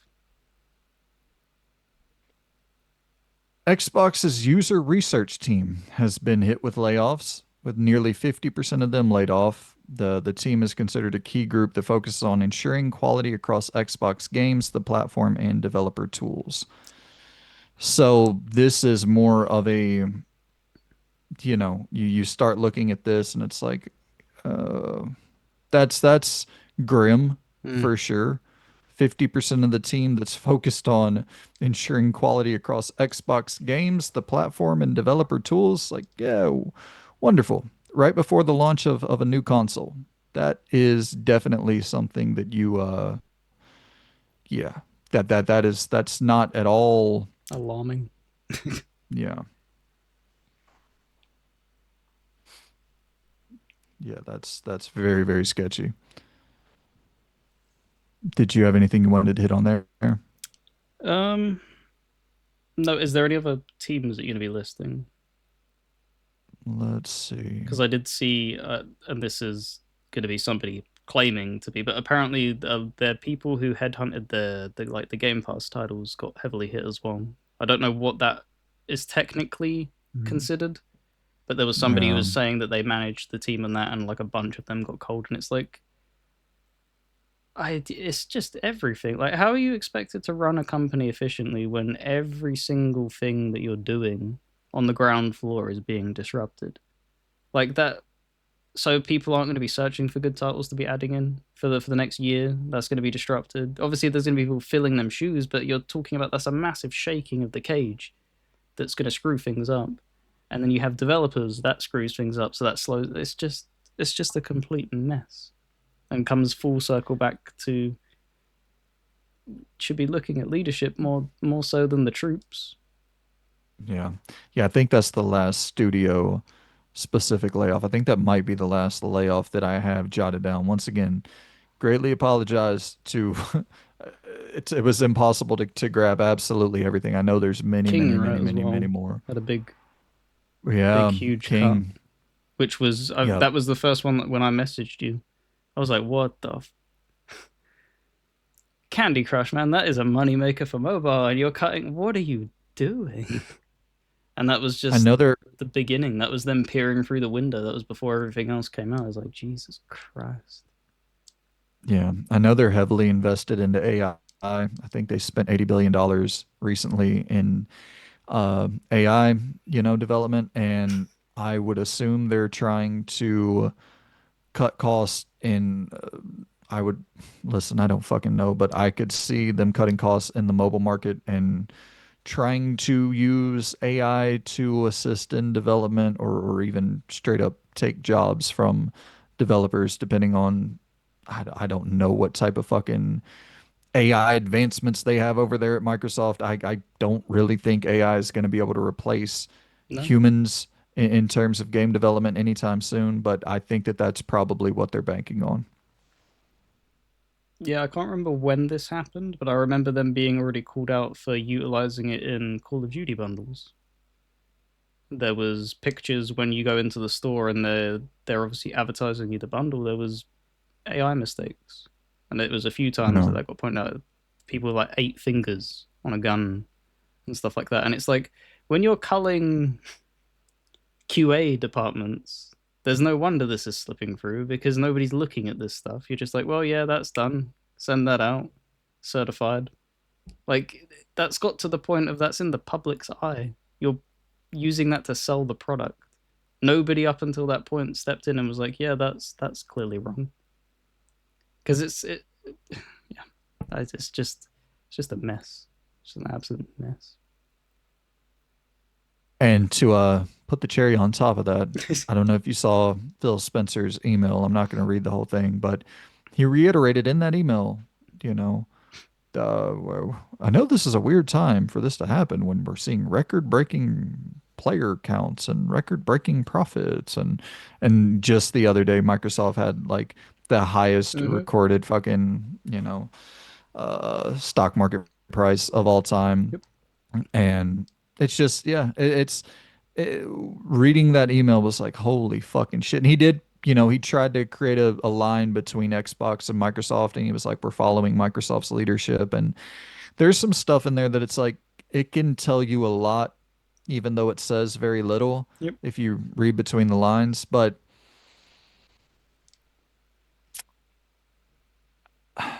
there's so much here, Loon, that I could really, this could be the entirety of the show. We got a lot of other stuff to get to. I'll leave it with this last point Hmm. is something that I see all the time that really bums me out because we're seeing the effects of it now is like people going, well, who cares how Microsoft or how Xbox is going to make money whenever they put Steam on their next gen Xbox? It's like, guys, this is why we should fucking care a little bit. You know, and then listen, as a consumer, sure, a lot of people don't give a fuck about people getting laid off and stuff. But even as a consumer, you have to understand that people getting laid off, that means fewer games for you. That means lower quality games for you. You know, this isn't like these layoffs, man. That's even as a consumer, that's going to impact you negatively. And so when people are earnestly like, I've been trying for so long to ask the question of like, how does this Steam thing make sense on the next Xbox? How is that going to help Xbox at all? And the response is like, who cares? As a consumer, you shouldn't care. And it's like, well, fuck, man. Like as a consumer, I raised my concerns about Game Pass.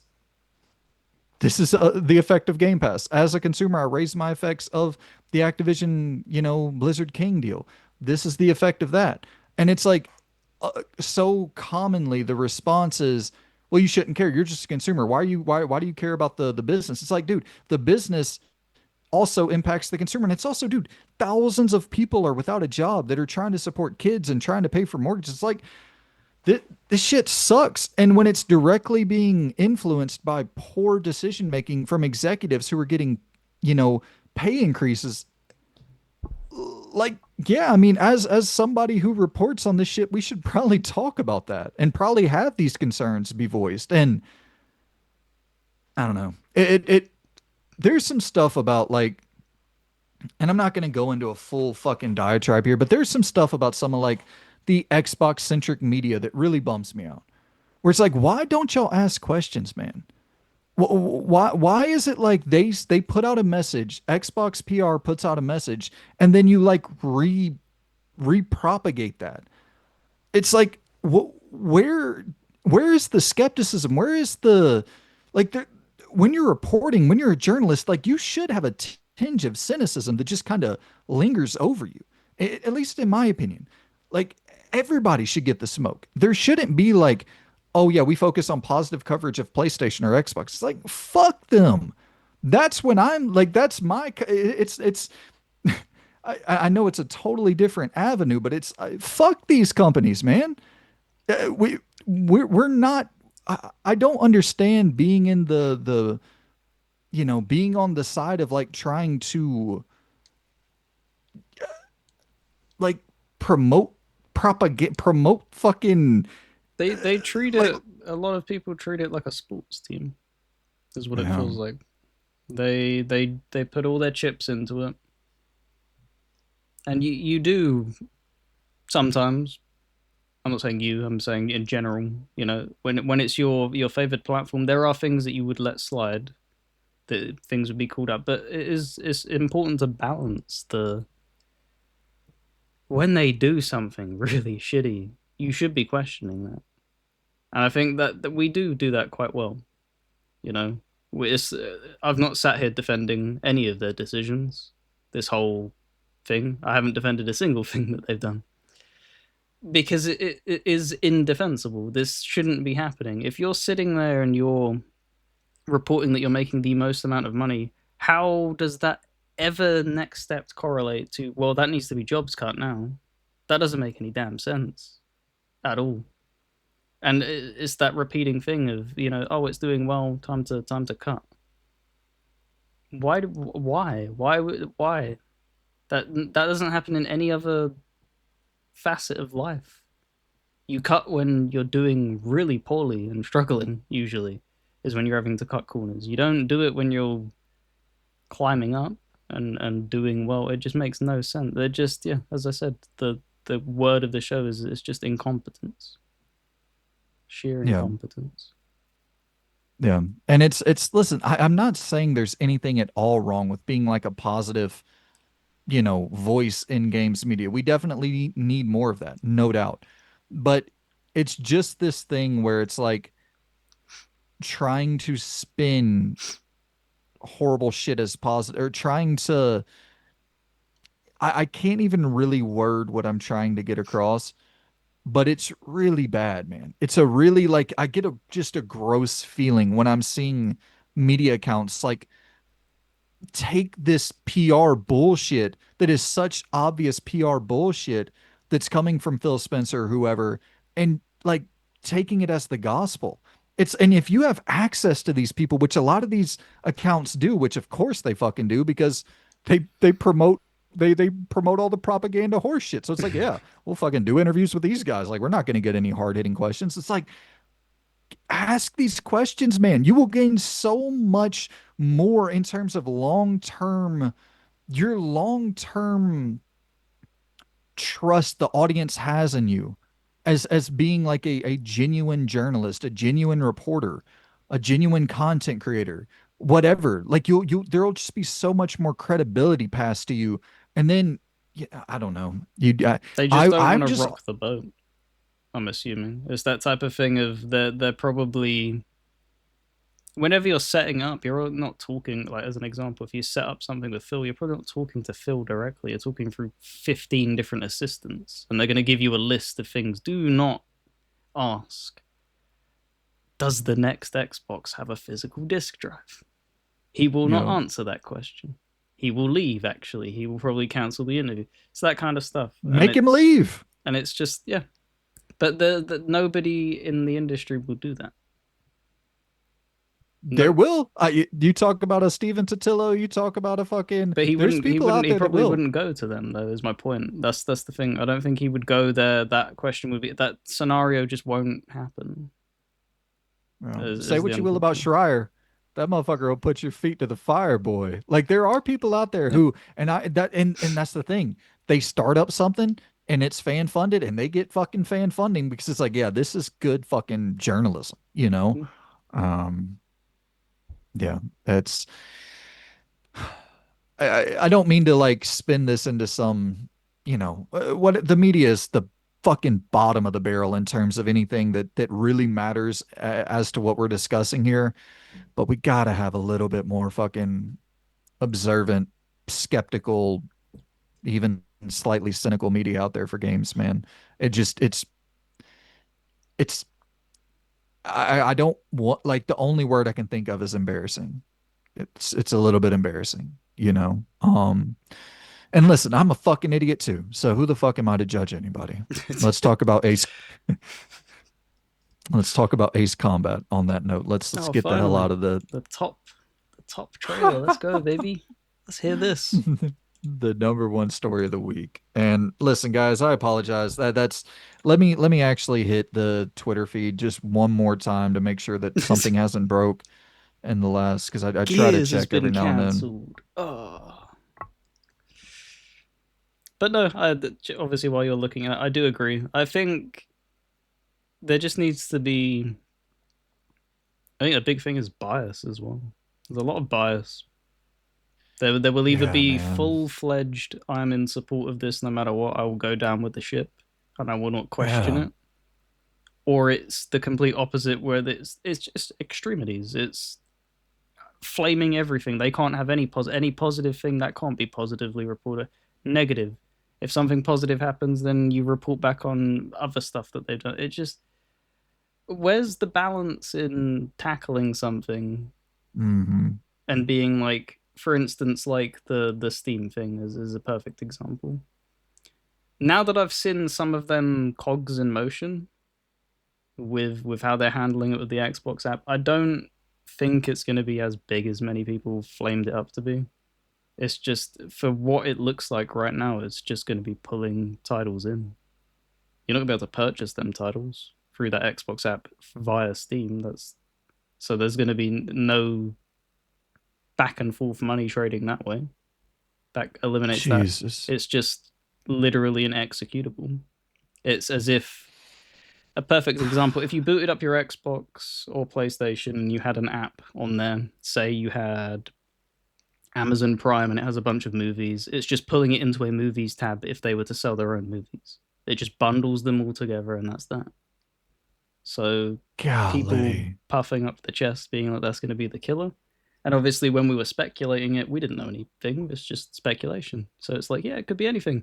Could be them merging things, but it just seems like the safest option that they've gone with, which makes sense. Um, but yeah, And they'll make no money off of it, right? Like zero from what off it of in its this. current state, no, you wouldn't make a penny. So people are going to buy a new Xbox, buy all their games on Steam, and then we'll be sitting here 5 years from now if we're still on this fucking platform, and we'll be talking about another round of layoffs, and then that'll be Yeah, kind of the if direction that things if point to. the big if nothing changes, of course, it's the thing of that's what I was keeping in mind. If they fully execute the vision and this is all they're doing, what they're doing in the early access preview thing, what they've shown, and they make no changes, then yeah, they won't make any money. It's not going to make. The only thing that you would have pulling power on is if somebody wants a console and just wants to play indie PC games. That is it. That's the only market that you'd be appealing to. That is it. Yeah. God, man. Well, dude, I appreciate your listen, it's not you said the thing about going down with the ship. There's nothing fucking wrong with that. You know what I mean? Like I appreciate someone like you or I don't know if I would be in that boat necessarily, but I think I'll probably go down with the ship. Like I you know, depending on what that next console costs, I guess. But like there's nothing wrong with supporting a company and having preferences and shit like that. It's just it's nice to be able to talk to you, and it's you're a massive fan of Xbox, Mm-hmm. but we can sit here and actually dissect the business, and like it doesn't become a thing of this crazy thing of, well, what about PlayStation laid people, it's like, bro, we talk about that too, and we I criticize and crucify the shit out of them for that too. It's what drives me because I think you don't obviously sit on Twitter, but you interact with Twitter a lot more than I do. Because whenever I boot it up, it's the thing of like their algorithm targets things what your interests are. My interests are gaming, so you see that constant back and forth of it's just a shit show of But the thing is like when it's just idiots out there throwing shit against the wall and they're verified and they're trying to get a paycheck on Twitter, it is what it is. But when you see like media, actual quote unquote journalist reporters doing that shit, I'm like, bro, or people who are like industry insiders and stuff like that that yeah, really wear their bias on their sleeve, and they have been called out for it, and it has been I've seen it happening really frequently this past year. It seems like it's the most egregious it's ever been. It's like, look, man, I love Xbox, love them like to death. I love the achievement system. There's so many. Why are you so like scared to death of being critical in any shape or form? Like they are not perfect. Neither's PlayStation. Neither's but the thing is when you're talking about it as well, why do you feel the need to then pivot onto a platform rival? yes, Why can't you it just has keep into the conversation of like what we've covered here? We did up until this point. I didn't mention anything about PlayStation no. or There's Nintendo. nothing to mention this week, Exactly, and because then it's when got there is, fuck we'll all. It's mention got it. fuck all to do with them. It's like Jesus Christ, man. It's we literally yeah, we baffling. just killed them for laying off a bunch of Sony bin talent. Like we're when it happens again at PlayStation, which it will, we're gonna fucking crucify them as well. Like it's I don't know. I grew up where that was the mantra was like Yeah, you give you shit report to the people that are doing shit. yeah, like you report to your people first. You know what I mean? Like you my only concern is being fucking transparent, being honest with the audience, and Mm. everything else is like what the fuck ever. Um and speaking of being honest with the audience, Ace Combat's returning, and I haven't played an Ace Combat game in a long fucking time, Oh, I Loon. have. Did you play seven? I heard it's really Yeah, good. beat it. Loved it. Oh, It was I don't. Can I like minor drop like something they did in that game? What I thought was kind of cool. I don't even know. Can that yeah. does that really count as a sport? Like, does anyone care about Ace Combat? It's a fucking flying game, man. Dude, it has a stealth section mission. in a fucking fighter jet game. That blew my mind when I was doing it. It wasn't like amazing and stuff like that, but something like that is like, wow, wouldn't have expected that in a million years. But it's not a series I'm particularly fond of. I did seven and oh, what was the one with the helicopter? Assault Horizon. Those are the only two. I tried to play six, I think early this year actually, and hated it to death. Couldn't Yeah, click with I it. so the director Kazutaki Kano says, and he says, "Now we're ready. Everything is in place. It's time to take flight once again towards even greater heights." So that's pretty much confirmation. Like, I don't know how you can get much more confirmed that Ace Combat 8 or whatever the fuck they're going to call it is going to be a thing that exists in some capacity, in some form or fashion someday. But yeah, I that sounds sick, man. I gotta jump into seven for sure. I might just jump into eight as my first kind of jump back in point, but hearing how good seven is, if I can free up some time with the backlog, I would definitely like to check that out because I really get a every now and then one of those flight based whatever the hell you want to call it, like a course or whatever, just really clicks with me. And so yeah, I'm excited to see that it's returning because their stories are pretty solid, Yeah, they're and crazy. the They go yeah way harder than they need to on some of the stuff, like full fledged cutscenes and stuff like that. Um, yeah and it leans into a lot of weird things, but it's cool. It's fresh. It's different. absolutely. Well, speaking of fresh and speaking of different, college basketball video games are returning, and EA pretty much directly confirmed this as well. They tweeted out, "Bring the madness. Let's run it back with a photo of a basketball with the EA logo on the basketball." I think it was the EA logo on the basketball. I don't have that pulled up, but so yeah, I mean, college football comes back last year. It goes on to be one of the best-selling games. I think Call of Duty actually ended up getting that number one spot, as it always does. But for the longest time, College Football 25 was the best-selling game of 2024. And so that definitely kind of created this. I assume if it wasn't for College Football 25 success, we wouldn't see EA Sports coming back to the college basketball verse. Um, this is important for a number of different reasons, man. And not to pat myself on the back, which I've been known to do a time or two, but I predicted that college basketball would return, and I predicted that that would piss 2K off, and 2K would get in contact with higher ups at the NFL to prevent Madden from renewing their exclusive NFL simulation football video game license. And the same day that EA tweeted about returning to college basketball, so did 2K. 2K tweeted that they're looking to return to their college basketball roots, and it's interesting that I they need to be in direct competition with one another. Yep. 2K and EA. I think they're just all the better for it. You do start to think about, oh shit, okay, are we going to be losing developers to the college basketball and college football, and then are we going to be losing developers to that annualized cycle who could have otherwise been working on a Judas or been working on a BioShock? Probably not, right? Their field of expertise probably isn't there, but it's like, yeah, that is still 2K owned properties, and then you don't want to lose anybody to the Call of Duty salt mines. Like that's sort of that's the big thing.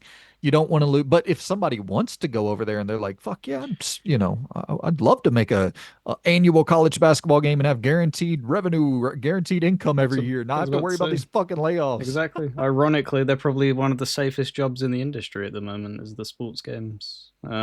Unless they do some massive shake up of what we saw with like Football Manager, where they've kind of dropped the ball with how ambitious they were with their turnover. But something like a FIFA and stuff like that, they know. I think are unfortunate they've trimmed them enough to know how many they need on call. moving forward and stuff like that. And there will be openings at time for time. And with there being a brand new game, hopefully these are successful, and that can be a whole new dev team that just has secured work until Yeah. they don't want to make sweat drip down foreheads for the 40th time in a row yearly. Yeah. Yeah, it's they're suggesting 2028 at the earliest right now for the next college basketball game. And I don't know, does that mean, 2027 and it's called college basketball 2028 because they do Mm. that the year in advance thing. So maybe that's, but it's going to be a couple years before we see the return of college basketball, which is totally fine. And they are going to be changing the name to EA Sports College Basketball. And this is right now, this is just rumor, conjecture, speculation.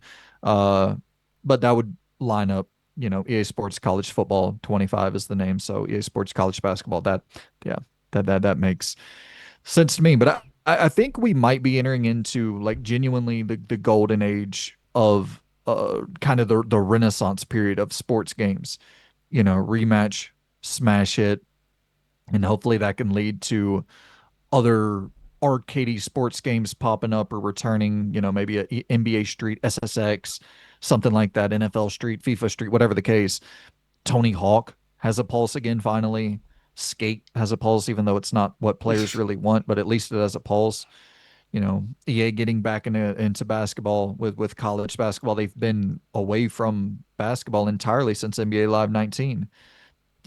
College football coming back after a decade long wait, undisputed. The boxing game was massively successful and will likely, I assume, hopefully, will kind of make EA look over that direction at possibly bringing Fight Night back. Hot Shot Golf, the Hot Shots Golf series is somehow returning. WWE games, I don't know if you consider it a sport, but they're finally good again. And Yeah, now all we even have just left to wait arcade on. stuff like Rollerdrome coming out recently. It's not obviously a one to one of a sport that exists, but stuff like that, the silly, extreme, over the top things that you didn't see for quite a while. They were just absent from gaming, or very few and far between. They are propping up again. Um, so it's yeah, I'd probably say it's a turn of a new leaf, and the future looks bright. Yeah, I sure hope so, man. I definitely hope so. Um, but I guess to move on to definitely an avenue where the future looks bright. And Nintendo confirmed that it is indeed the Mario Odyssey team behind Donkey Kong Bonanza. There was a lot of speculation about this. There was a lot of, is it the Mario Odyssey team? Is it not? Is it a spin-off of that team? It's the Mario Odyssey team behind Donkey Kong Bonanza. And this is kind of good news and bad news for Nintendo fans. Good news, Donkey Kong Bonanza is gonna be fucking fantastic, I assume. Bad news, you're probably not gonna get a full 3D Mario game for probably a couple years. So take the good with the bad, I guess. And also good news and bad news for you and I. Good news, Loon drafted this in his Metacritic monthly draft, and it'll probably score eights or nines. Bad news, I didn't draft it, and it will score eights or nines. So that probably guarantees the victory for you for our monthly draft. I think that game alone pretty much is going to get you the victory.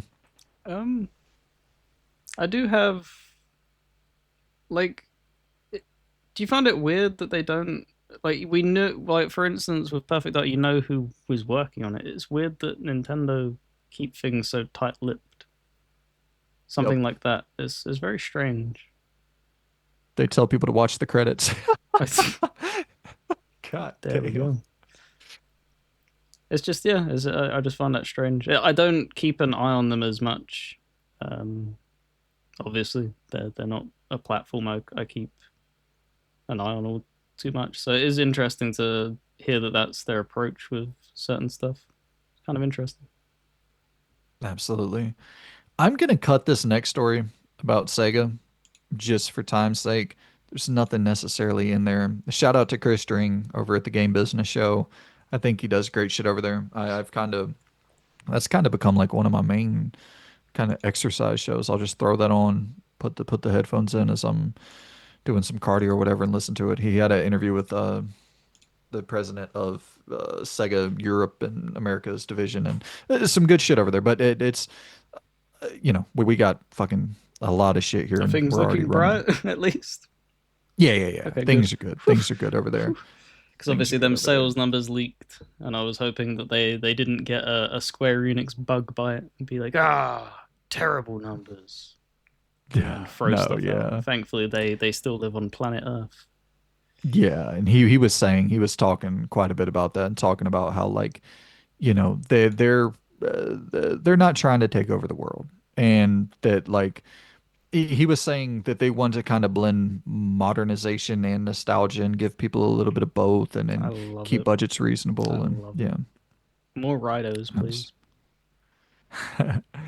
so we'll be getting a new Halo, or a new look at what Halo Studios is cooking up. This will be revealed this October, and this is coming directly from Halo Studios. Last year at Halo WC World Championship, whatever the fuck, we premiered a New Dawn where we talked about the switch to Unreal Engine, gave you a behind the scenes look at Project Foundry, and debuted our evolution to Halo Studios as we enter a new chapter for Halo. For us, a New Dawn was just the beginning. At this year's Halo, at this year's Halo WC, we look forward to continuing the conversation. Speculation is always fun, but if you want the official scoop on what Halo Studios has been working on, you don't want to miss this year's Halo World Championship. We really hope you'll join us in Seattle this October.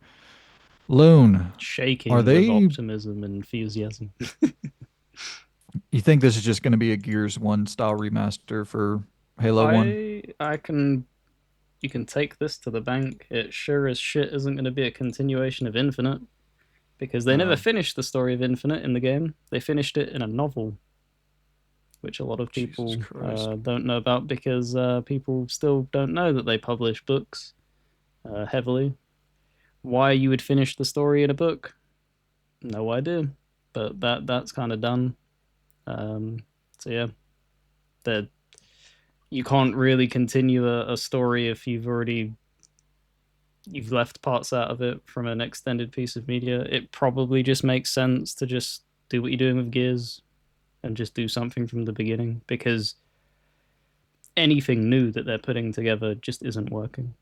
Whatever original thoughts that they're trying to piece together just hasn't panned out. So just stop trying.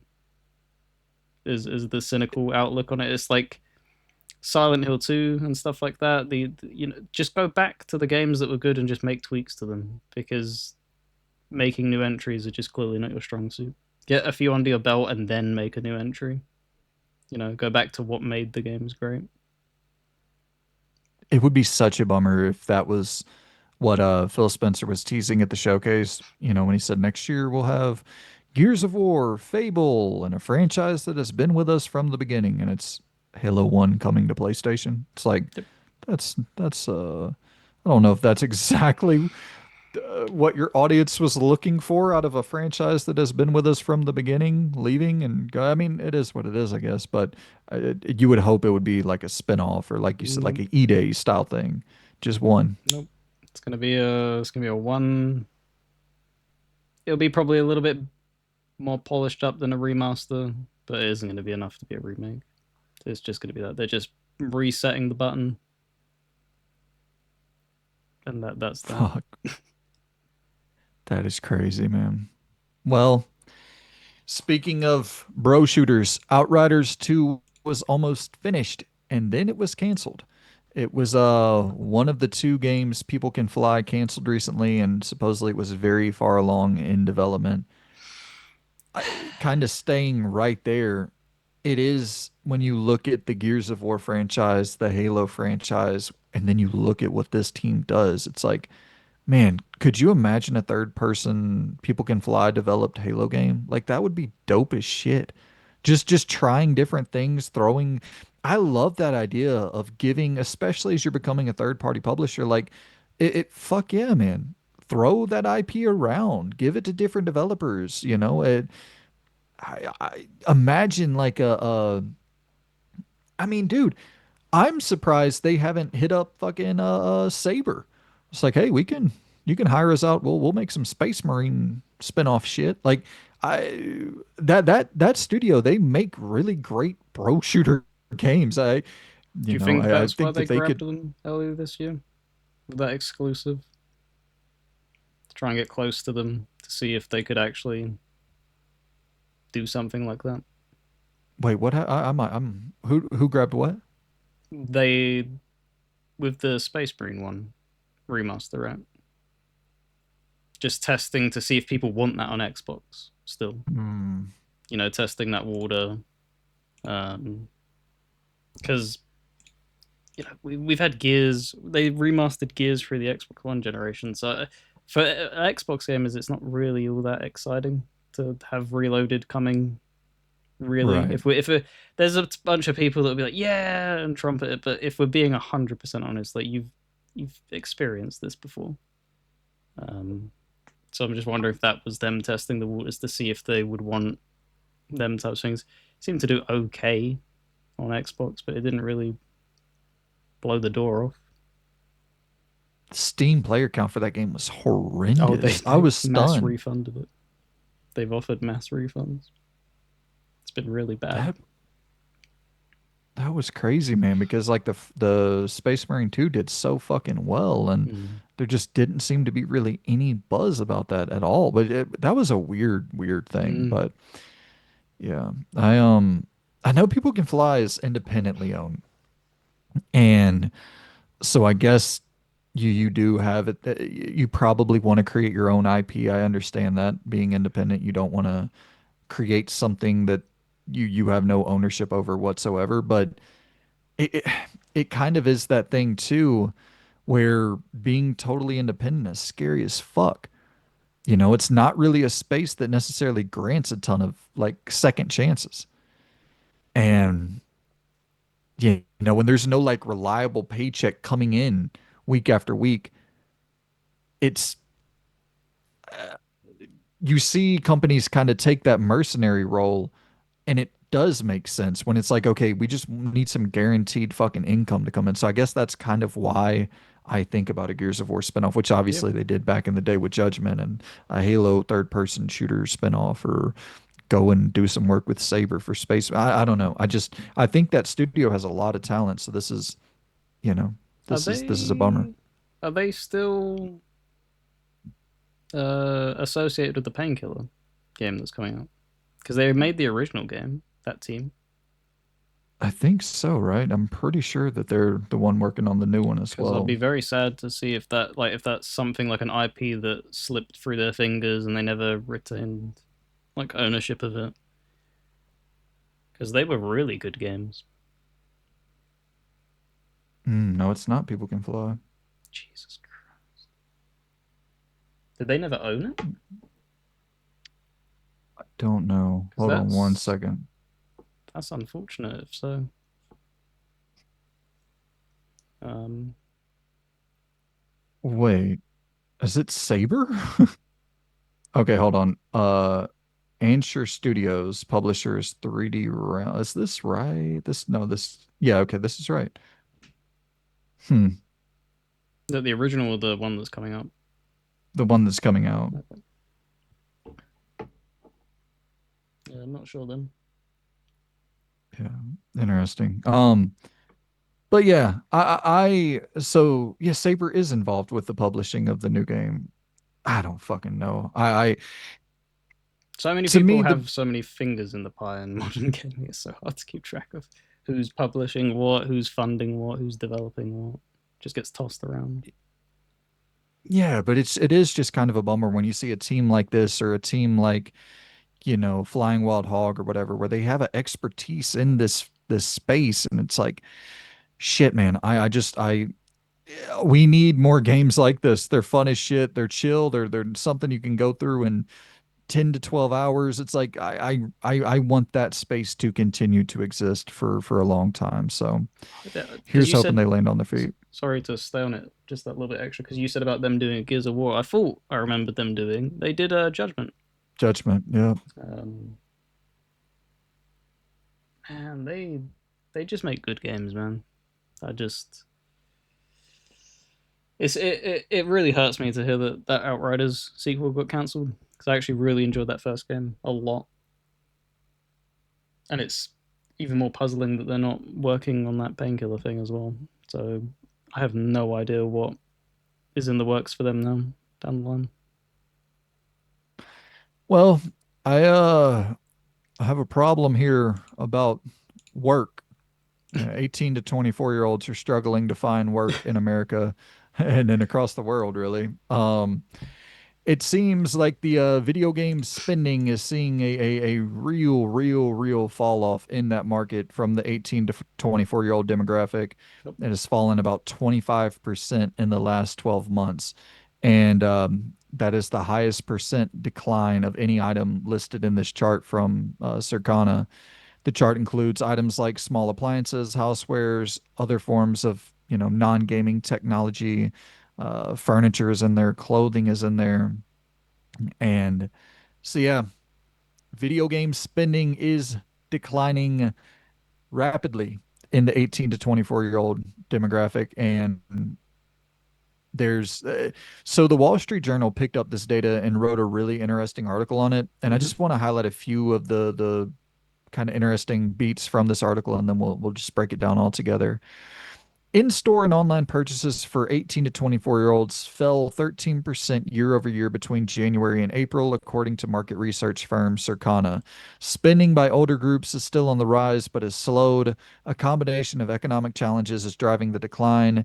Young grads are having a much tougher time finding jobs. Student loan payments are restarting for millions of borrowers. Over roughly the past year, credit card delinquency rates have risen to their highest points since before the pandemic and are highest for those in the 18 to 29-year-old demographic, according to the New York Federal Reserve.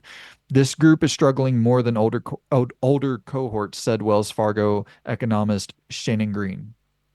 Categories where young people spending has fallen the most include apparel at 11%, accessories at 18%, technology at 14%, small appliances at 18%, video games at 25%. Um, let's see here. It isn't uncommon for every generation to struggle at the outset, but they also tend to have fewer major financial obligations, more free cash to spend on entertainment and clothing. And as they move up the career ladder, their spending power ought to increase, economists say. It sucks for now, said Green at Wells Fargo, but since younger consumers are not only spending less today, they're also probably saving less. That could dent their ability to build wealth in the future. And then the article goes on to highlight different business owners like they're talking about, a lot of specific businesses who cater to the 18 to 29-year-old demographic that they're talking about here. Yep. And they're just detailing that they're struggling to Mm. sell their products right now. You know, it's I mean, dude, I think I talked about this the other day, but I bought a fucking pizza and a dessert and I spent almost $40, bro. Like I'm in a spot where I returned Death Stranding and Mind's Eye the other day. Like I don't do I haven't done that shit since I was sleeping in a fucking office building trying to save up for this house. Like I it's rough, bro. It's fucking rough. And I know it's like, yeah, the answer is don't eat the fucking pizza, but it's like I want the pizza more than I want the game. I want to eat something some good. Like you don't have to play video games. You have to eat. And then when I'm in the when I'm sitting there listening to my belly talk to me, I gotta put something in there. So I'm gonna go and grab me a fucking pizza. And it's everything. I went and I went to the movies for 2 tickets. You're talking about, and some snacks. You're talking about you're getting up there to $100 range, bro. It's everything Holy you do. shit. It's fucking crazy, Loon. It is, and I'm talking if I go to Wendy's and I grab a chicken nugget meal, a drink, and a fry, you're talking about 15 plus dollars in that range. It's not shit is not sustainable, and I hate to constantly harp on about this, but I think so many people, once again, I don't mean to shit on the media, but so many people in the media have just totally lost touch with the average person because there's a lot of people who are podcasting and doing this, that, and the other, and they're making good fucking money. So, like, they don't They relate don't to you feel and it. I. And No, they don't feel it. yeah. They don't feel it. There's tons of it. You've seen there's a perfect thing as well of what these young people are looking up to as well with the rise of media in its current sense is streamers. The amount of streamers that just piss money up the wall because they're getting money thrown at them to piss money up the wall. Yeah. And then they lead these very loose lifestyles, so constantly buying takeout food. And then when the person who's viewing it, they're like, "Oh, well, that's normal life." And they look at their pockets and like, "Holy crap, I can't afford that. The hell's going on?" Like, I think back to just even just like McDonald's and stuff like that. That used to be an affordable, cheap, crappy meal. It was never like good for you, and it still isn't. But it was always fairly cheap and within touching reach. Now you're talking like I've looked at it several different food outlets like you, and you're looking at spending like 20 for just a basic meal, 15 to 20, and it's just like that's that's crazy. That's actually crazy. But and that's just not even just because you were saying, oh well, duh, don't buy the fast food and stuff. Normal food has gone up equally as Exactly. bad. It's not just that specific. Oh, you're taking that fast track route. Don't do that. It's everything across the board. Everything's gone up, and again, the price of people's wages haven't gone up. I have a friend who I'm gonna not put on blast by his name and stuff like that, but he's just Of lost his course. job. And the thing is that he was being paid so little that's devastating. He doesn't have any savings because he's living Yeah. paycheck to paycheck. So that's it. That's his livelihood gone. He's. I wish him all the best, and I hope he figures it out. But right now, to put it in blunt terms, he's fucked. He has nothing. You're talking. He's probably gonna have to start, and it's that thing. A lot of people are running into this scenario. They have to just start gutting their possessions. That's not a way to live, man. Nobody should be hitting because he's only a few years younger than me. Nobody should be hitting the age of like 25 and having to gut everything that they've purchased just to survive. That's crazy, man.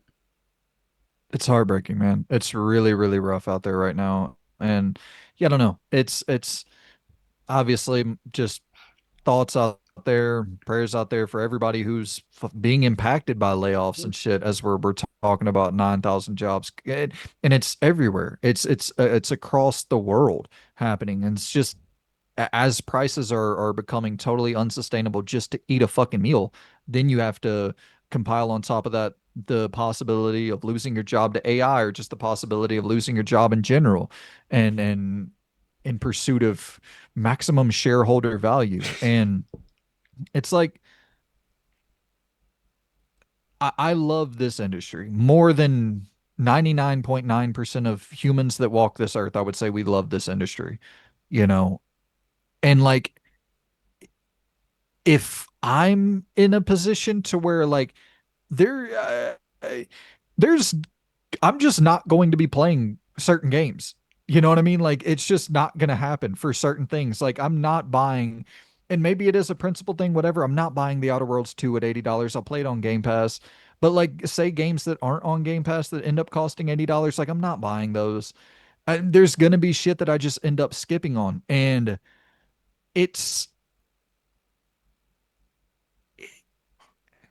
it's a weird thing where if we are in the 0.1% of enthusiasts who love this shit, and we actually have like we want to see developers flourish, we want to see them, you know, be able to sustain their living because they make us great fucking video games, and we're even having to be like very, very picky about what we choose to buy, what we choose not to buy. What the fuck do you think the casual consumer is doing right Exactly. now? They're not rushing out to buy them fucking full priced games because they shouldn't be. Like, because Absolutely. the example, like, I've mentioned it several times. Loved Kingdom Come 1. I still don't have Kingdom Come. There's so much. It's just expensive, man.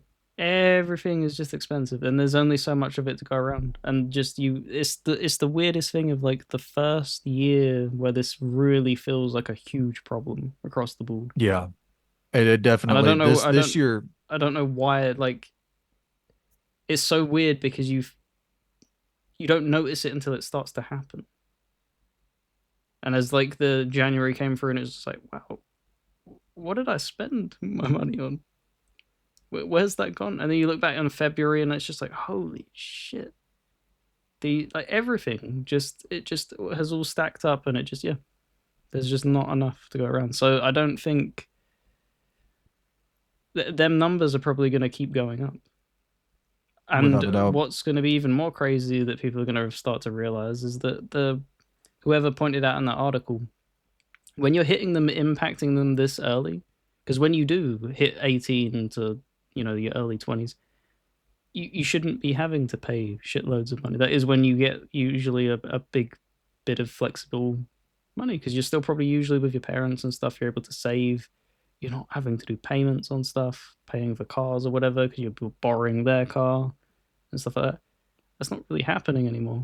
Like people are already, like, some people are coming out of school and being in debt by thousands within a year from credit Hundreds of card debt thousands. and stuff like that, student loans, and just yeah, it's just crazy, man. It's just crazy. So they can't, like they say, they get into them later parts of life, they don't have any savings, so they're not reaping that. There's no wealth. There's no yeah, there's no improvement. They're just perpetually in debt.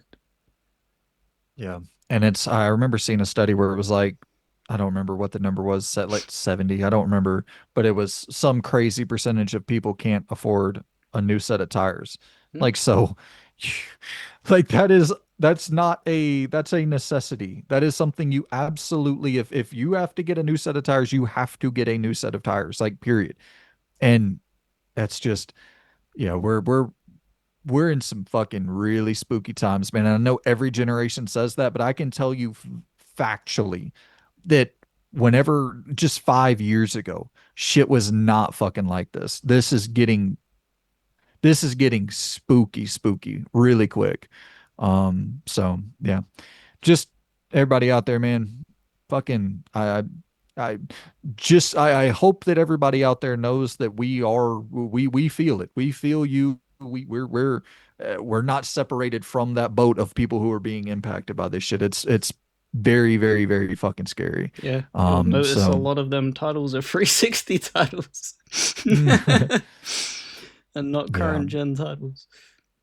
Listen, I try to play as many current gen games as possible, and I still will continue to do that, and I don't want to doom and gloom and make people think I'm fucking like I'm not, I'm not like uh, my lights aren't gonna get cut off or anything like I'm gonna it's I'm not trying to make it seem as such, No. but I just do want to reiterate is Mm, like that impact is felt by every fucking normal person on this planet right now.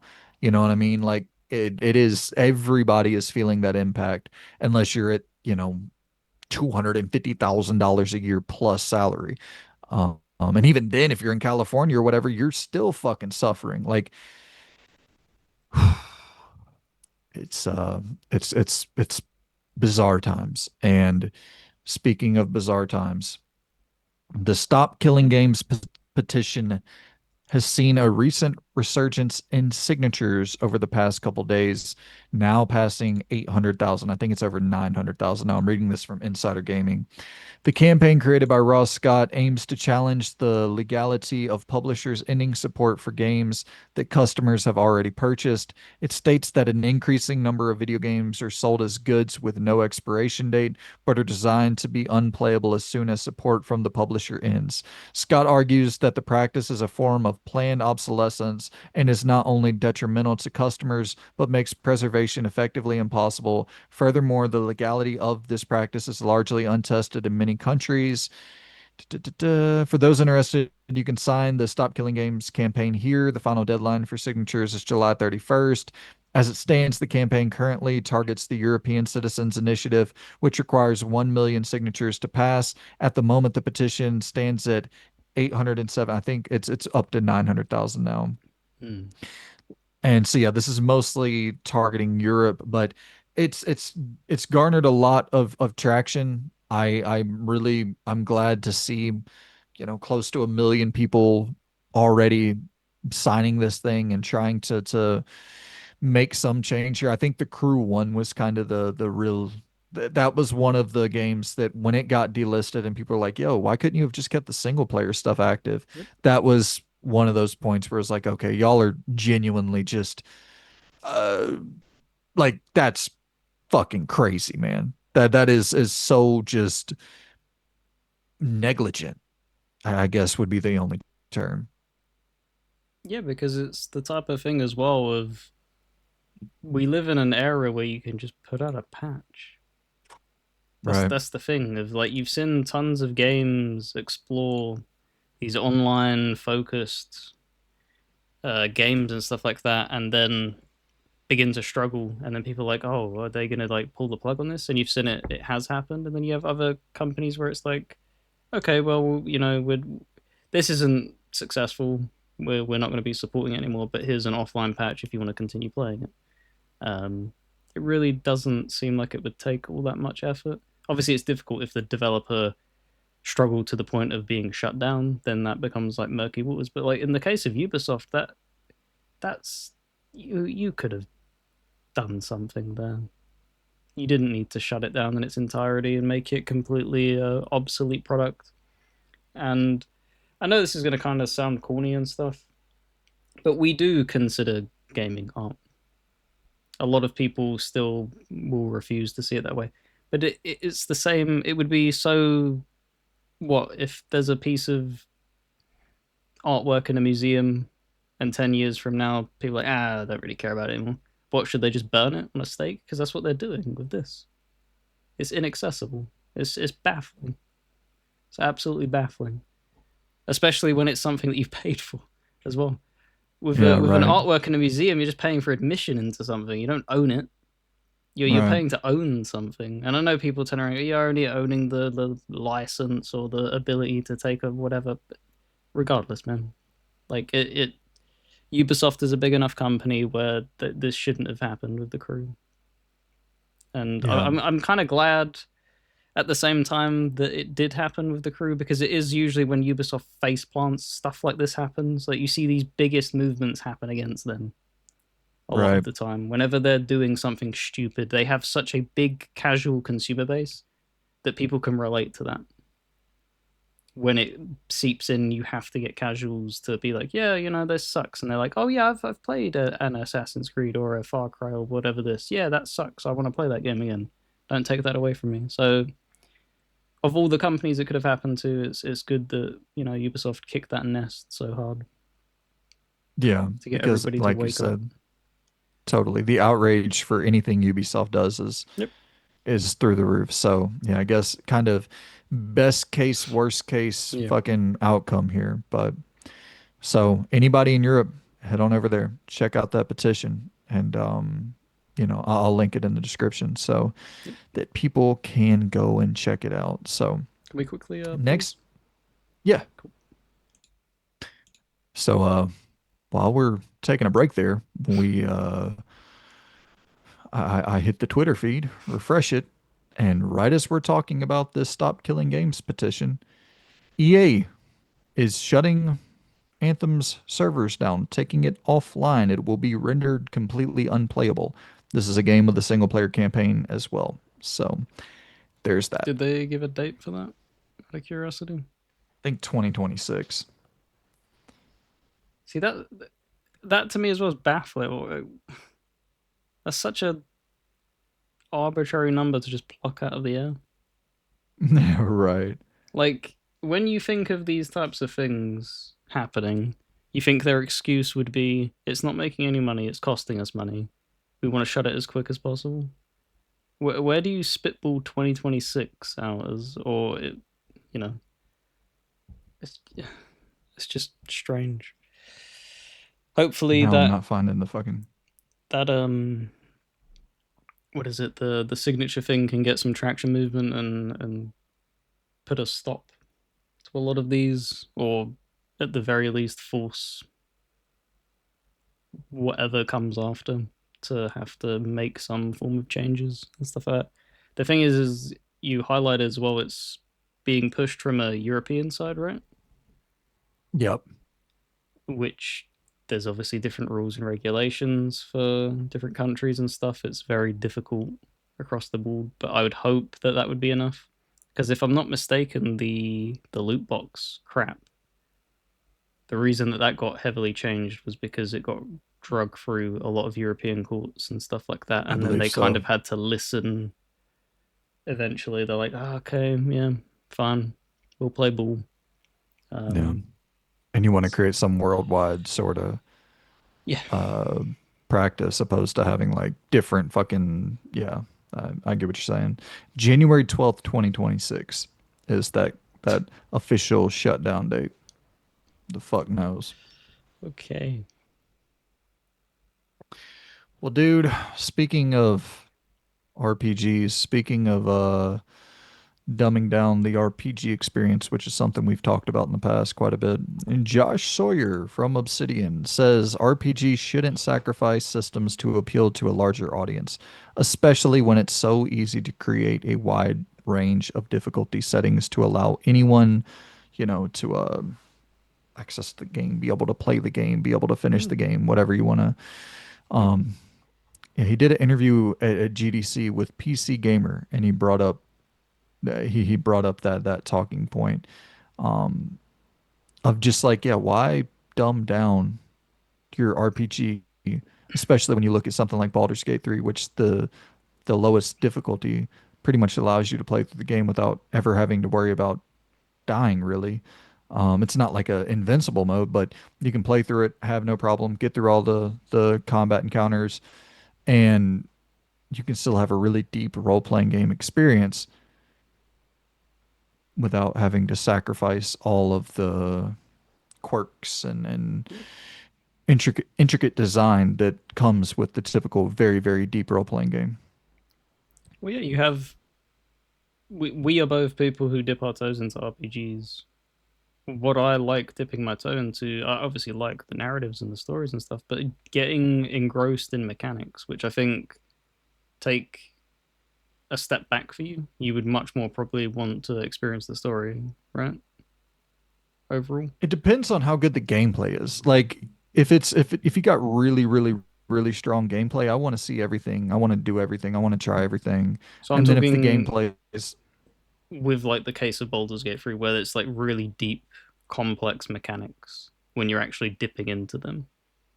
Because I'm leaning more with what he's saying of like I would much prefer more complexity in RPGs and things getting a hell of a lot more complicated, but I would also caveat that with I would like them to do what they do with the adaptive difficulty and stuff. I don't think everybody should be subjected to that because that isn't going to be for a lot of it. People aren't going to want to sit there in a menu looking at 5% chance to do this and this interacts with that in that way and stuff like that.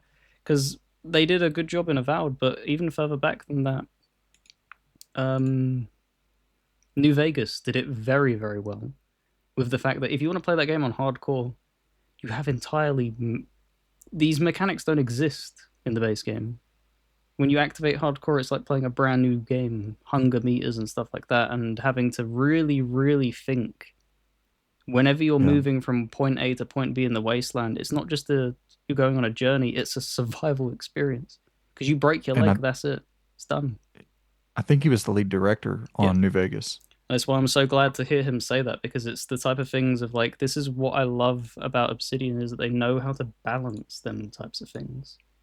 Is that they were doing that back in whatever 2010, I think Vegas came out roughly. Yeah, I think 2010, it was just 2011. Yeah, something like that. before. I think it was just before Skyrim, and they already cracked that code. That's a game that was in the shortest development cycle for most games, and they were still able to balance that of being like, okay, here's a mode, here's a bunch of difficulty options for people, so you can go and enjoy it. If you want to play it on the easiest, play it for the story. If you want to go for a grueling challenge for an apocalyptic wasteland, there's survival mode, and I fully wish that that is the mindset that they keep moving forward with all of their games. Yeah, I agree. And I think I I don't know. I'm just speculating here, but I wonder if there was some kind of subtle shade thrown towards Avowed's way where he's like, because he's really the Pillars guy, right? Like that's Yep. his kind of love child. And when you see Avowed, which is a much more streamlined, simple game. But the one thing I will say to kind of counter him a little bit is that like you do have to, it's not and he goes on and he acknowledges this to some degree as well, but like the combat has to be fun too. You know what I mean? Like people don't really hop into an RPG. I mean, people typically, depending on the type of RPG, but like the Western role-playing game, there's very few of those out there where people are jumping into those and like, yeah, fuck yeah, I'm ready for this combat experience. It's like, no, we're ready for this awesome story, branching paths. And that's really what he's talking about a lot here. It's not so much even the difficulty, is like a ton of agency in the plot and reactivity with the story. And your consequences, like really being able to fuck up when you're making decisions. And he's talking a lot about that when he's going through and breaking it down. But you do like when you start seeing a cyberpunk come onto the scene and you're like, when you look at cyberpunk 2.0 now, you're like, fucking A, Mm. like this is god tier combat. Like this is so fucking good. And so like there's so much going on in that combat system, so many different things you can do, so many different fucking builds you can create, and it's like, yeah, let's go further in that direction. You know what I mean? Like give you 700 different options for builds you can craft and play styles that you can have. And sure, if it's a little bit janky, a little bit fucky, this is what it is, as long as it's fun. You know what I mean? And I think that's the one thing where you look at Avowed's combat, it's like it is definitely streamlined and simplified. That fucking game goes, man. Like that game just plays really well, moves really well, flows really well. And so it's like fine balance between ultra complex systems rich experience, but also gameplay that people like. Okay, I agree with you, but I have a question. I don't know if you would be the suitable person because I don't think like, but I'm gonna do it anyway. Fallout and stuff like that, and Skyrim maybe to a little bit less of an extent, but the Fallout games, they're very, very replayable because of the way that they were particular with their build craft of your character. With Avowed just letting you do everything, that heavily eliminates probably more than half of a reason of ever replaying that game. You Yep. have obviously the reason of, oh, I'd want a different choice, see where that ended up. But even then, But when you're even playing that, through, even I was about to say, even with Avowed, it felt like they didn't. That wasn't the main point of the game. They really didn't focus in on that. So if you were paying attention, you're like, yeah, there probably isn't going to be all that much change. With the combat being as streamlined, you can kind of just do everything in that one playthrough. That kind of, I when people complained about that, I did empathize with them because it is the thing of, you had people like Fudge Muppet who built entire YouTube channels up because of these Bethesda games that came before, that allowed you to do these very, you only have a certain amount of levels, you only have a certain amount of skill points, you fully get immersed into that RPG role with Fallout 3 and New Vegas and stuff like that. And they didn't really offer that in Avowed. So like the gameplay is really sticky, but it's never going to be something you'll return to, I imagine. no, no. I mean, I maybe actually because there is some side stuff I need to clean up, but not a full different playthrough. Mm. Um, but it's the thing though where I don't think Avowed is going to be a game that people don't replay because of the gameplay or because of the build crafting. I think it's because of the story. Like you said, like I don't think people are going to want to jump back into this because they're like, yeah, the story is what it is and it's not good from the first experience that I played. I doubt that it's going to be any better if I make different choices because I don't think the choices differ all that much. And so I Well, don't think that I mean, Skyrim's been replayed dozens of times, and that story is very, very weak. And a lot of people openly admit that that story is very, very weak. The difference is it but you has the can faction quests that save it. If it was just the main story, it gets away with it a little bit.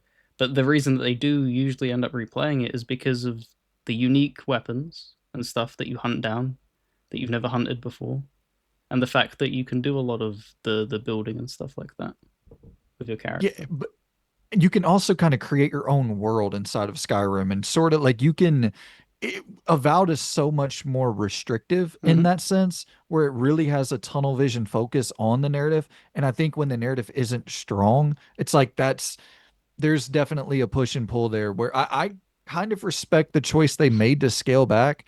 I wish more developers would do that. If they don't have it to make this big sprawling thing, then just don't do it. Um, but I do think when you see the success of Baldur's Gate 3, I think that's kind of your answer. You know what I mean? Like it's and once again, Baldur's Gate 3 isn't a thing for me. I don't like that style of combat at all. And but like numbers don't fucking lie. That people bought, I think it's up to like over 15 million copies sold.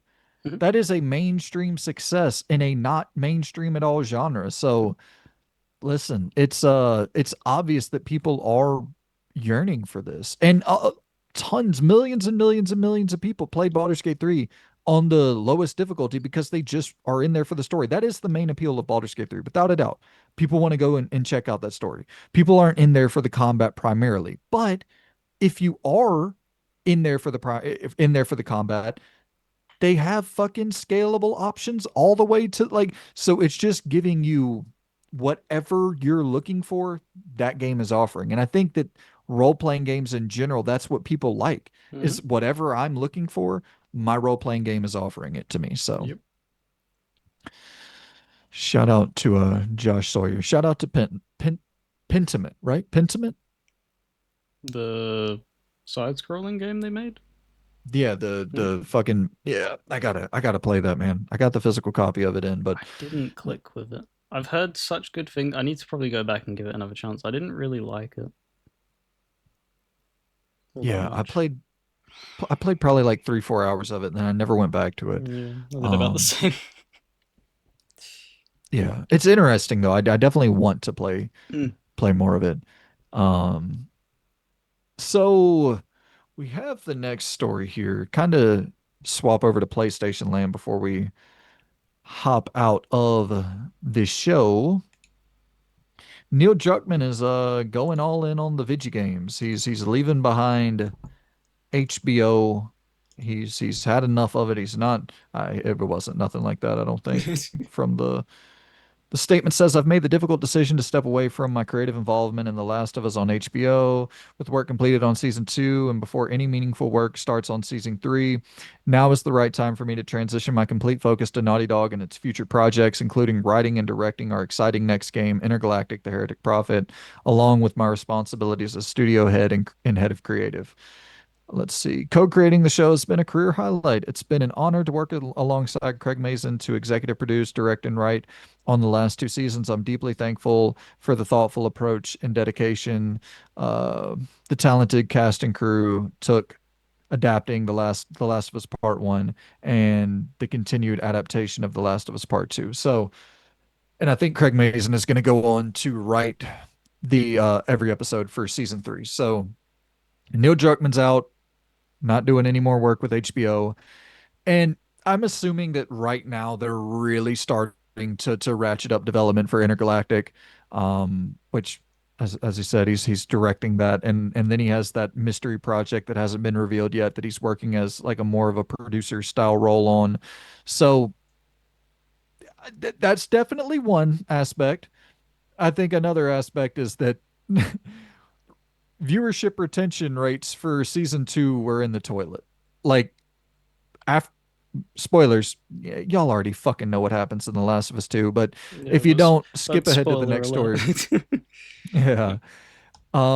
When fucking Joel died, everybody stopped watching the show. And it wasn't the same thing as like the video game audience where Joel died and everybody like went fucking crazy online. Like people just stopped watching. There was no like I remember seeing this where I would scroll through social media and people would be talking about The Last of Us 2 on Twitter or whatever. And then Joel died and I just never saw people talk about the show anymore. And so it wasn't the thing of like outrage or anything. It was just like complete um apathy, complete like yeah, I'm good. I don't really want to follow along with Bella Ramsey and I don't want to follow Because along with these. TV shows are so different. There's a reason that they kept Rick Grimes alive in the Walking Dead TV show for so Right. long, right? In the comics, he don't last that long. In the TV show, boy oh boy, they've made double figures into that. I'm fairly certain they made like 12, fucking 13, 14 seasons of that fucking bearded fella. And it's because why wouldn't you? If he is a fan favorite, very few TV shows can get away with offing a character because it's so hard to replace that character. Unless your entire show revolves around that, i.e., Game of Thrones. Game of Thrones offed characters constantly, but the difference is it had such a strong cast from start to finish. A little bit wobbly in that final season, as everybody knows, but it was that kind of thing where it was built entirely around that and that kind of power dynamic.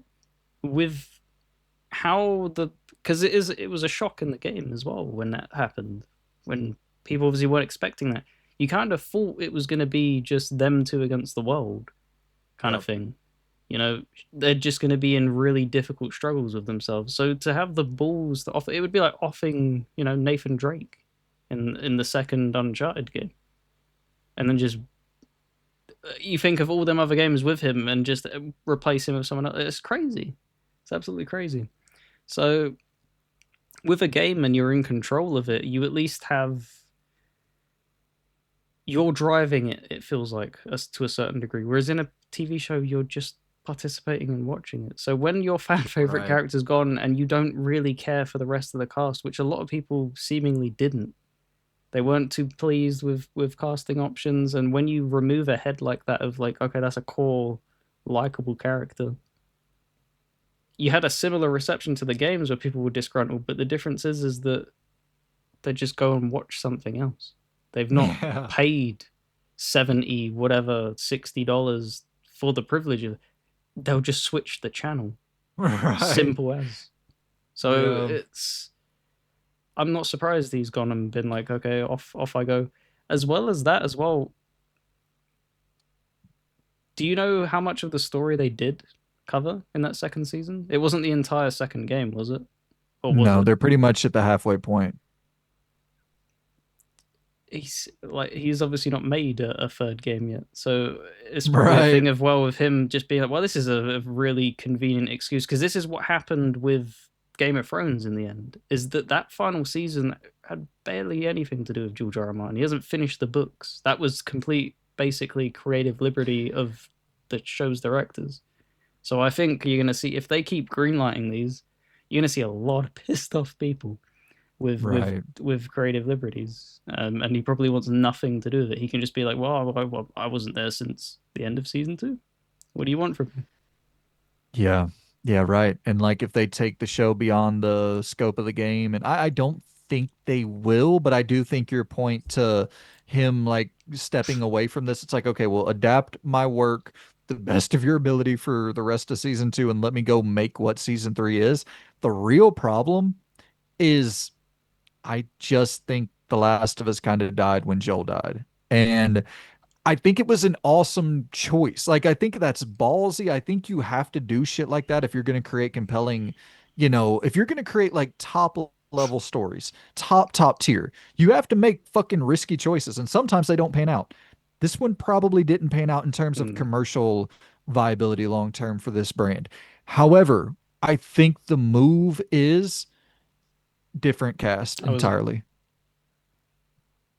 that is the there's very few things that we sit there and will say like objectively. I think that's as close to objective like truth because it's the thing Yeah. of like you have. I won't say who obviously ends up getting offed, but there's the Red Dead games. They focus on different Right. people and different characters and GTA and stuff like this because you want to constantly move the story forward. You want to remain in that world. That's fine. Yeah. But you can make extremely impactful decisions and it doesn't impact future games in the way that The Last of Us 1 to 2 did. And to the point where if they end up making a third game, what on earth does that? You're going to be following Ellie. A lot of people have gained resentment for Ellie as a character. Did And I ever tell you go ahead. my I have a fucking weird ass idea for what they could do for season three. I probably already told you this for the third game. No, but let's go. So, idea, tell me if you think this is crazy. And it's listen, it's not like I fucking really sat there and thought about the pros and You cons to knock this, the but camera and it tilts, and there's this massive diagram of little fucking like with the case files in Alan Wake 2. And it's just like, how can we make The Last of Us free? my idea is that somebody finds out, like, some different faction from across the way. They have, an ex-Firefly member who goes and tells them about the days of tracking down Ellie. And they're like, yeah, we still think she's alive out there somewhere. And say that this new faction, they have like top tier fucking doctors and shit in this world. And then the doctors get wind of this and they're like, wait, this lady's still alive. We got to go and fucking find her. We can create this cure. And so the whole game you're playing from the perspective of that crew, which is Mm. like a good crew. It's not like they're not trying to track her down and capture, kill her, fucking take her blood sample. They want her to be, a willing participant in this. And so you're playing from that perspective. You go through this entire game, just the sole goal. You don't see Ellie at all throughout this entire game. Your sole goal is to find Ellie. End of the game, middle of the game, however you pace it. I don't fucking know. I don't do this shit for a living. Figure it out. Um, so you get to a point of the game and you end up stumbling into wherever Ellie is at this time. You end up finding her. You track down all the leads. You end up getting to Ellie. You get to her camp and they tell you she's dead. So like the entire game, you're focusing on this one goal. So it kind of keeps that theme of just total fucking bleak, like there is no end in sight. But and it's not even like I think there's something cool about not having to see Ellie die, not having to, and maybe they give you like a story recap, and that could kind of, I know that that's a massive another bait and switch where fans are like, what the fuck, dude? Can we just have a character? Can we just have a single fucking character? But I think that could be a way to give like closure and, I don't know, somewhat of an interesting manner to also show that this is going to continue on through new eyes, not just locked into Ellie and Joel, and having that closure of like there's no fucking cure that we know of. So that's like, yeah, pretty much making it to where you continue The Last of Us on forever, you know? Yeah, I will speak from. It's just I don't want to start spoiling other things. There's a certain zombie series that did that very early on, basically being like, yeah, there's no cure, and that kind of pulled me out of it because it's like then there's no end goal whatsoever. Um, it gives them that cop out of just being shitty human beings, Yeah. and I don't particularly care about that as a thing. Um, Correct me if I'm wrong as well. He was asked. I'm fairly certain. I remember seeing it of like being said like when they were doing the at the end of The Last of Us One with the cure thing. Would that have actually worked? And I think he said that it would have been able to be done in his I mind, think so. Yeah, in his mind, which is yeah. crazy to admit that. To Yeah. me, that's baffling because that just really fuels the fight. Because it would have been I would be able to empathize with that story if they would have been like, no, of course not. It's this you wouldn't be able to distribute a cure and stuff like that. It just that yeah, I didn't like that kind of thing of like if that's in your mind, I'm kind of worried about wherever the hell you're gonna take a third game. Like I'm already not I didn't like that second game, so I have zero interest in that third game, personally. Yeah. But power Listen, I'll to play him it. on Intergalactic. Uh, I'm much more interested in seeing that come to fruition personally. That game's gonna face a real uphill battle as well. You know what I mean? Like that is it's obviously it's a new IP. Um the internet discourse around it doesn't seem positive. I think that's kind of a fucking bummer. It's like it's dude, just because it's a woman of color or whatever, like we're not even gonna wait to see if the gameplay is cool and shit like that. It's like that's just kind of, I don't know. Uh, yeah, I remember seeing a article saying that he had to like prepare her for discourse or something like that. That's No. that's not. that should never be happening. Isn't No. she? I could be completely wrong here as well. She is the actor from Alien Romulus, right? Yeah, she's like a mainstream fucking high level actress. Really did good job in that film. Um, I think she could kill it in a sci-fi movie. Right. Yeah, and the whole idea, like, they're pulling directly from Alien with what I don't know the names. The lady from Alien who shaves her head Sigourney and like Weaver. right, Uh, right. I oh don't my know, god, how am I man. blanking on this? Ellen Ridley Ripley. Sc- okay, Ridley yeah. Scott is the director who wrote it. Yeah. Ellen Ripley. Um so it's like they're pulling directly from obvious influences. Hmm. I wish we could give things a chance. You know what I mean? I'm not saying listen, there is I do understand people being like, we've like everything is woke times 700 and then you get into games and it's like the craziest fucking Twitter talk that's happening inside of a game universe that is so just unbelievable, but it's like we don't know anything about this. Like we Yeah, just wait until you this is see it. Don't yeah, make don't get me predetermined notions because of a character casting choice. It's why right. that it was weird when people were so angry about the Last of Us when they did the TV show casting choice. Like you can be like, that doesn't really fit, but like don't write it off. I've never liked that, like writing off an entire piece of art because of a character choosing to cast a certain person. It's like I'd give it a chance at least. Yeah, absolutely. And it's also to me it's kind of the thing where listen, if we're in this whatever makes sense for the world. Like if we hop into this world and she throws on a damn pride hat and fucking and she's out in space battling fucking demon aliens with a pride hat and like you know what I'm saying? Like if it's so just goofily modernized and so hard to have any sort of like believability based on the world and the surrounding parts, then it's like, yeah, that is absurd. And there are games, plenty of games that have kind of, in my opinion, gone way too far. Where it's like, guys, let's fucking rein it in a little bit. Let's make a believable world and a believable game first. But no piece of media should be cast aside just because of a person's fucking skin color or gender or whatever. It's like that, dude. Beyond Good and Evil is fucking awesome. Tomb Raider is fucking awesome. Like, Fucking Alien was also people trumpeted it right, for years. This is what baffles me. People trumpeted it for years. When that first came out, there weren't people like, "Oh, she's a woman." It right, was like, "Holy shit, she's a badass." yeah, She's the only person on that ship that had a fucking clue as to what to do and actually kept it together in while also remaining vulnerable and believable. It was such a good film, man. Such a good film. totally, yeah.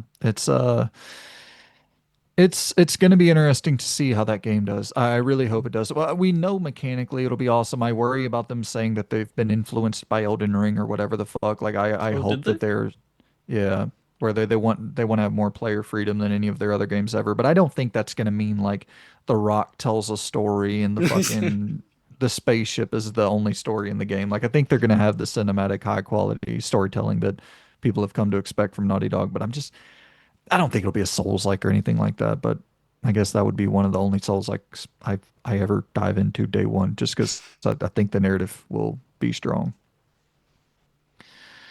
So, staying right there on PlayStation, let's talk about a game that's leaving PlayStation. Helldivers is this just broke like fucking right before we started recording. Helldivers is coming to Xbox, releasing on August 26th. This is really really shocking. I listen, I think that this is the smart move for any multiplayer like live service game, no Yep. matter who you are, no matter if you are a console manufacturer, you should release any live service multiplayer thing day one everywhere. Like I think this is the right move. But it's also, if I'm not mistaken, the first major like PlayStation owned IP to appear on Xbox. Other than, MLB The Show, which MLB kind of directly forced their hand there. And then with Death Stranding, that was Kojima got the IP back or whatnot. But this is this is interesting. Like this is I think this is worth talking about on a little bit deeper of a level than just, oh yeah, it's a multiplayer game. You don't have to worry about anything single player leaving the platform. I don't think so either. Like I would agree, probably not. You're probably not going to see God of War on Xbox or whatever. I don't think this is a sign of that per se, but shit, man. What? I This is fucking weird. Like I can't lie. I don't really know what to make of this. I don't really know even what the takeaway is. Is it something where Arrowhead is trying to negotiate for their next game, where they're pulling a bungee, they're throwing their weight around a little bit, being like, yeah, if you want us for partners for this upcoming game, if you want us to make a Helldivers 3, then we got to put Helldivers 2 fucking everywhere. Is it something like that? Is it I don't know. This is I want your take on this. I really don't know what to make of this. I think my brain could kind of go a bunch of different directions. Yeah, my first reaction, I think we briefly spoke about it before, jumping on him. For me, reading into it, because somebody messaged on Twitter asking them if it had ever come to Xbox, and I think they responded back by basically being like, "It's not up to us." You know, Phil and PlayStation have to duke it out.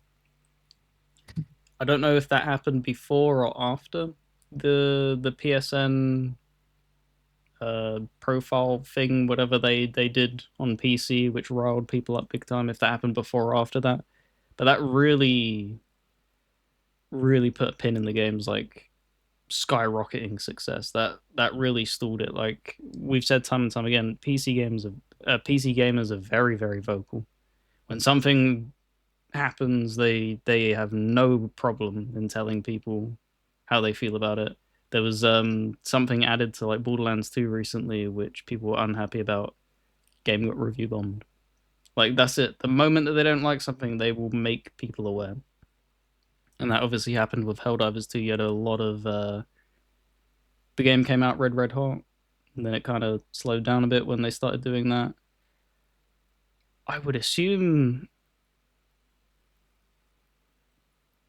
yeah, like maybe Sony doesn't have as iron of a grip on this. Is the only thing because it would make no sense in really putting it on Xbox. Like if I'm being brutal, it's like something for me. I'm glad it's coming, of course. But when I'm looking at it through the lens of Sony, what does it offer you? Like it's not a struggling game. It still has really high numbers and stuff like that. So it's like, does that then mean that Arrowhead have a lot more negotiation power? Are you potentially a Sony rethinking your strategy and then maybe being much more open borders with online games then? You keep your single player shit locked down, but online games, are they just free to go wherever they want? Because if that's the case, that makes a little bit more sense. Um, Yeah. and if, because obviously I'm much more pro open borders than you, I, it makes zero sense to lock down an online game exclusively to a console. It's so unbelievably stupid, I agree. in my opinion. They're so hard to maintain. You need constant players to make it happen. Because there was, I remember when Xbox first purchased Mojang, people were like, oh, is Minecraft gonna like? Are they just gonna like shut that down? No, of course they're not. That would be the stupidest decision possible. With these online games that constantly exist in this ether, you want to have as many eyes, you want to have as many players, because then that's you're just scooping money. It's just free money. So it will be interesting because they obviously have a bunch of them live service games that they're still pumping out, marathons going everywhere if that ever comes out. So if they announce another live service game and that also goes everywhere, I Hmm. think that's pretty much telling that, you know, multiplayer is open borders. And I think it would be just a net positive. I don't think a multiplayer game is something to hook somebody into a system. I don't think there's many people that probably picked up a PlayStation just to play Helldivers. No. Yeah, I agree entirely. It's just a I don't, like I said, I don't think that God of War, Horizon, Spider-Man, whatever, are gonna end up going No. multi-platform. But it you do a little bit of damage when you start doing things like this. And Hmm. listen, I don't fucking care. I'm strictly talking about this from like an optic standpoint. To me, it doesn't, whatever you do, like if you, I think you're killing your console business if you end up putting God of War on a Nintendo or an Xbox. Like I think that you can pretty much just write your entire console success. Like it's gone immediately. But I I think that they're like optically, this is a weird one because I don't necessarily think it's that level of horrible PR, but there is some, you can start to kind of go and make the case of, well, this is a first party completely Sony owned, like no ifs, ands, or buts about it. And it's going multi-platform. And then it's like, okay, well, is this going multiplayer? You start being able to develop kind of like, remember the first four games from Xbox. And then it's like, okay, well, is Starfield going to go? Is Halo going to go? Is Gears going to go? And you begin to create that conversation. You don't really want that conversation to happen. And in PlayStation's case, it wouldn't be because when you're talking about Xbox, you were obviously ripping off titles like Starfield and stuff like heavy, heavy hitters. In PlayStation's case, it would be the reverse of that. They wouldn't be leading with God of War and stuff. It would be, I don't know, Lego Horizons. It would be things that struggled and bombed and have no. They don't care. They could probably put Lego Horizon on Xbox and they wouldn't care. It wouldn't do any damage to their brand in the grand scheme of things because it was something that I made think it such a might. small. It made such a small splash though. I don't think it would be of the same as if they put Horizon on it. That's the big difference. But that's exact. That begins that talking point. That Yeah. they wouldn't put their heaviest things, but they would put their smaller things. And then when they start getting that taste, because that's the thing, Xbox got the taste for it. Once they were like, "Holy shit, that sold really well." All right, we'll put another one on. Holy shit, that Exactly. sold really well. Put another one on. If they put Helldivers on, and by some crazy, I don't think this will happen, but by some crazy margin that it sells somehow more on Xbox than it did on PlayStation, heads will turn on Sony. It's not gonna happen, but the like something like that, it would be baffling. What I think could happen though, like, and I do genuinely think this is a realistic possibility, is something like a mm, infamous Second Son, let's say, goes to Switch 2 and ends up selling more on Switch 2 than it ever sold on PS4. Then it's like, do they? I think that's the scenario where they get a little bit starry-eyed and they're like, oh, well, here's Astro and here's Ratchet and here's, and then at that point, like PlayStation needs to be really careful with this game they're playing because Sony's entire fucking income dependency is PlayStation. PlayStation is stupid profitable. And if you like, if your entire business is your console market, you don't want to fucking give people a reason not to buy your console.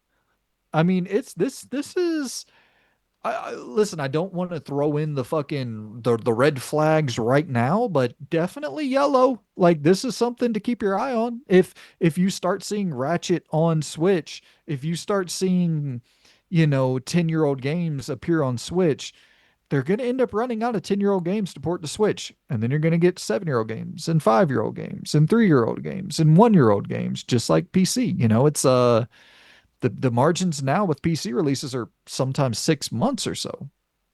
So I do think PC is viewed as a completely different entity. What I would see personally as a realistic thing is I could see a scenario where Death Stranding 2 never releases on Xbox. The reason they put the first one on there is to give them that hit. If they were going to explore an option like that, I think that would probably be what Sony would flirt with. I don't think they would want to go full open borders with other console manufacturer. You give them a 10-year-old first entry into a series, and then that's it. You just turn around and go, well, if you want the rest of it, you come over here to try and dislodge it because they're so difficult to convince people to move ecosystems now. You treat them like drug addicts. You give them a free hit, and then that's it. They'd just be like, well, that's it. Killzone 1 or whatever as an example, something like that, and then just be like, well, yeah, the rest is here. Horizon 1, yeah, but you can only play Forbidden West on thingy. I don't think that would be a smart move, but I Yeah. could see that being Uh-uh. their way of handling it. I don't think they would do the Xbox approach by just opening the floodgates completely. I think Yeah. they would be a hell of a lot more smarter and doing it that way. Because it is they have to be smarter. I think you would need really clear communication if you were going to do that and like be Yeah, very, very 100% matter of transparent. fact. Just be like you Yeah. only get the first entry. That is it. Or you only get games that are 10 years old or older or whatever, something where it's like really, really, really fucking strategic to give a very clear picture for the audience because you're going to struggle to sell PlayStation 6 as is, in my opinion, with the kind of slightly weaker and the slower output of like the big heavy hitter AAA first party games for the PS5 and also a lot of those games being available on PC in shorter turnarounds than ever before. I think PC is going to continuously see an uptick in new users and I think that consoles are continuously going to see a kind of like I don't think PS5 is going to sell on PS4 levels. It'll get close and then here's the thing. Here's the one thing I will say about PlayStation 6 is if they announce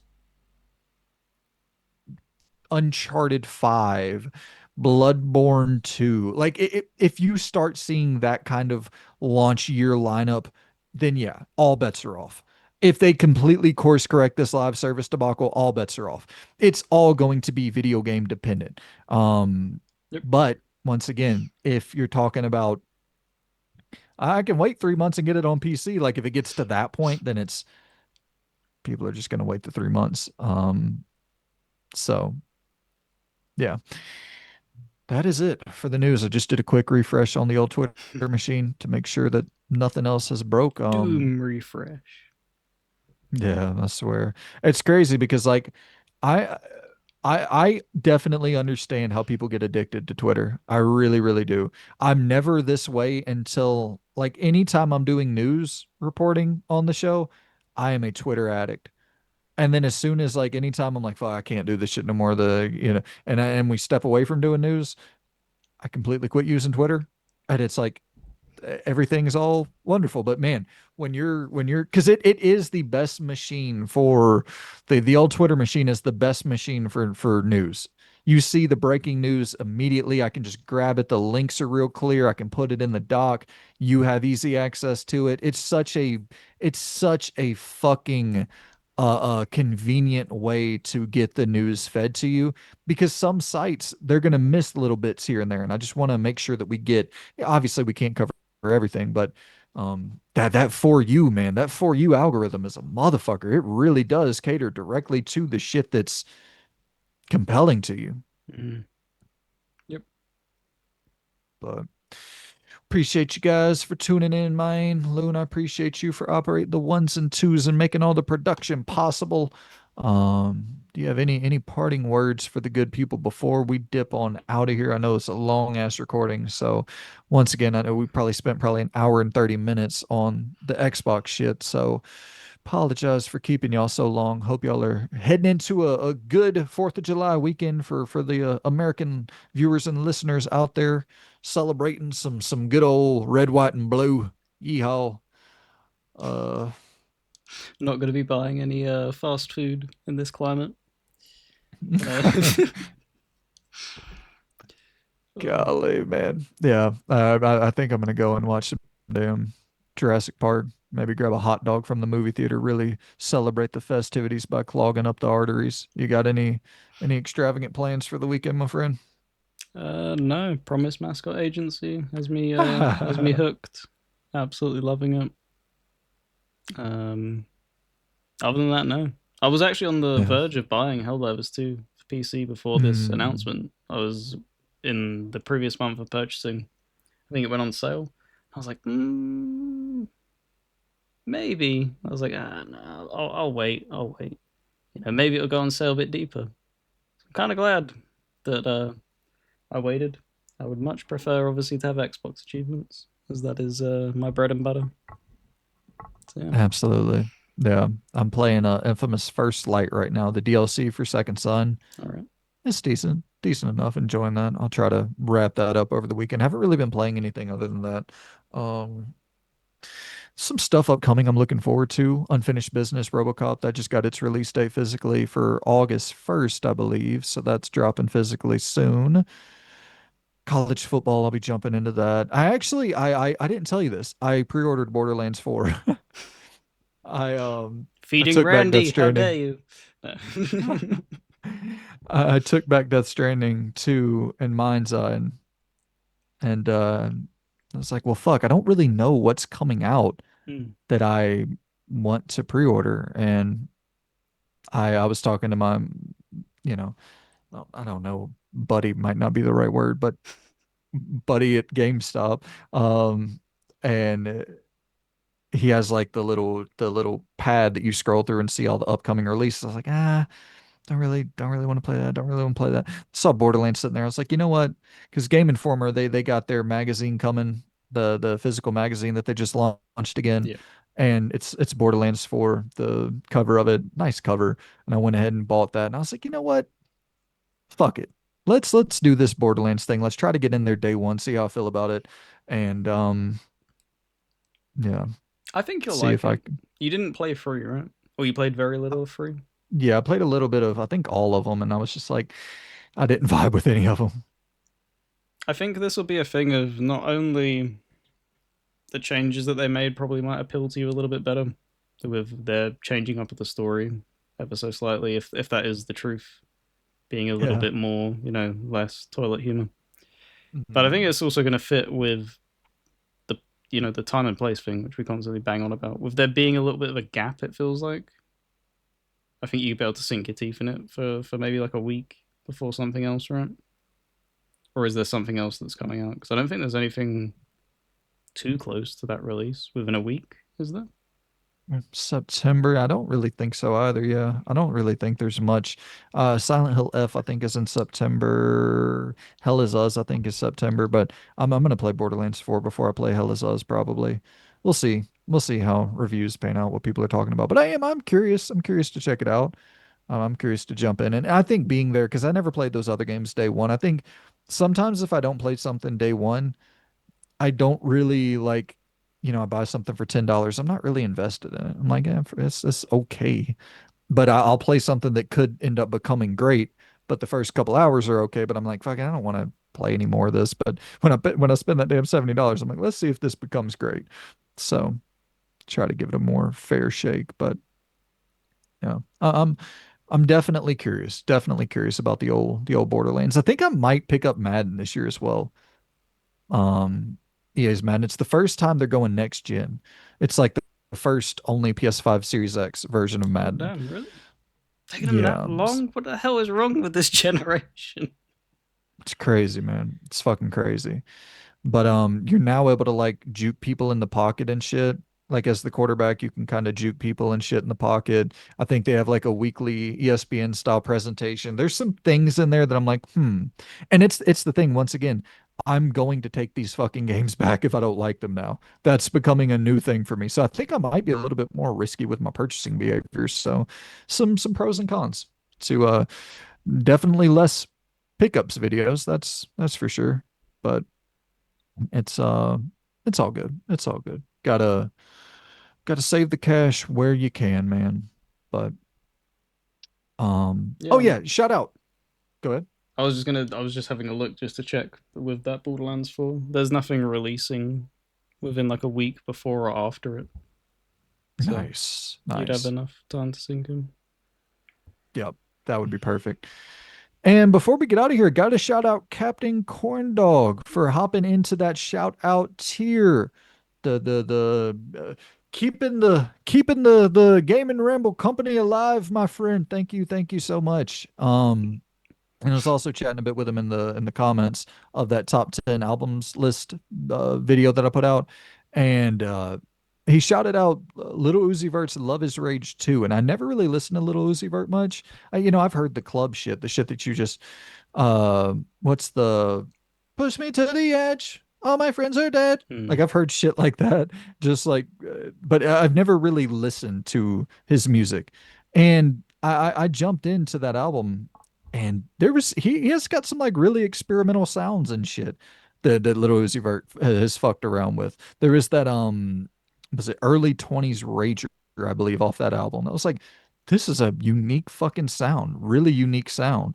And so yeah, I appreciate you putting me on to some new music. I'm always looking for new shit to listen to. I feel like I just constantly resort to the same 90s and 2000s rap and rock over and over and over again. Maybe throw some country in there. I do like modern country, but I don't really listen to modern rap or rock much at all. So don't even know what I'm talking about at this point. Shout out to you, Captain Corndog. Thank you so much for the support, homie. And with that, guys, we're gonna get out of your hair. Check out Loon's Yeah, content my in the comment. description I'll below. be down there as always. Absolutely. Check out Loon's channel in the description below. If you feel so inclined, you can support us at patreon.com/gamingramble or become a YouTube member by clicking the join button on the channel. We greatly appreciate any support you can throw our way to keep this endeavor alive. And yeah, man. Thank y'all so much for tuning in. This has been the Ramble Report, episode 9. See you for the big episode 10 next week. Goodbye. See you later.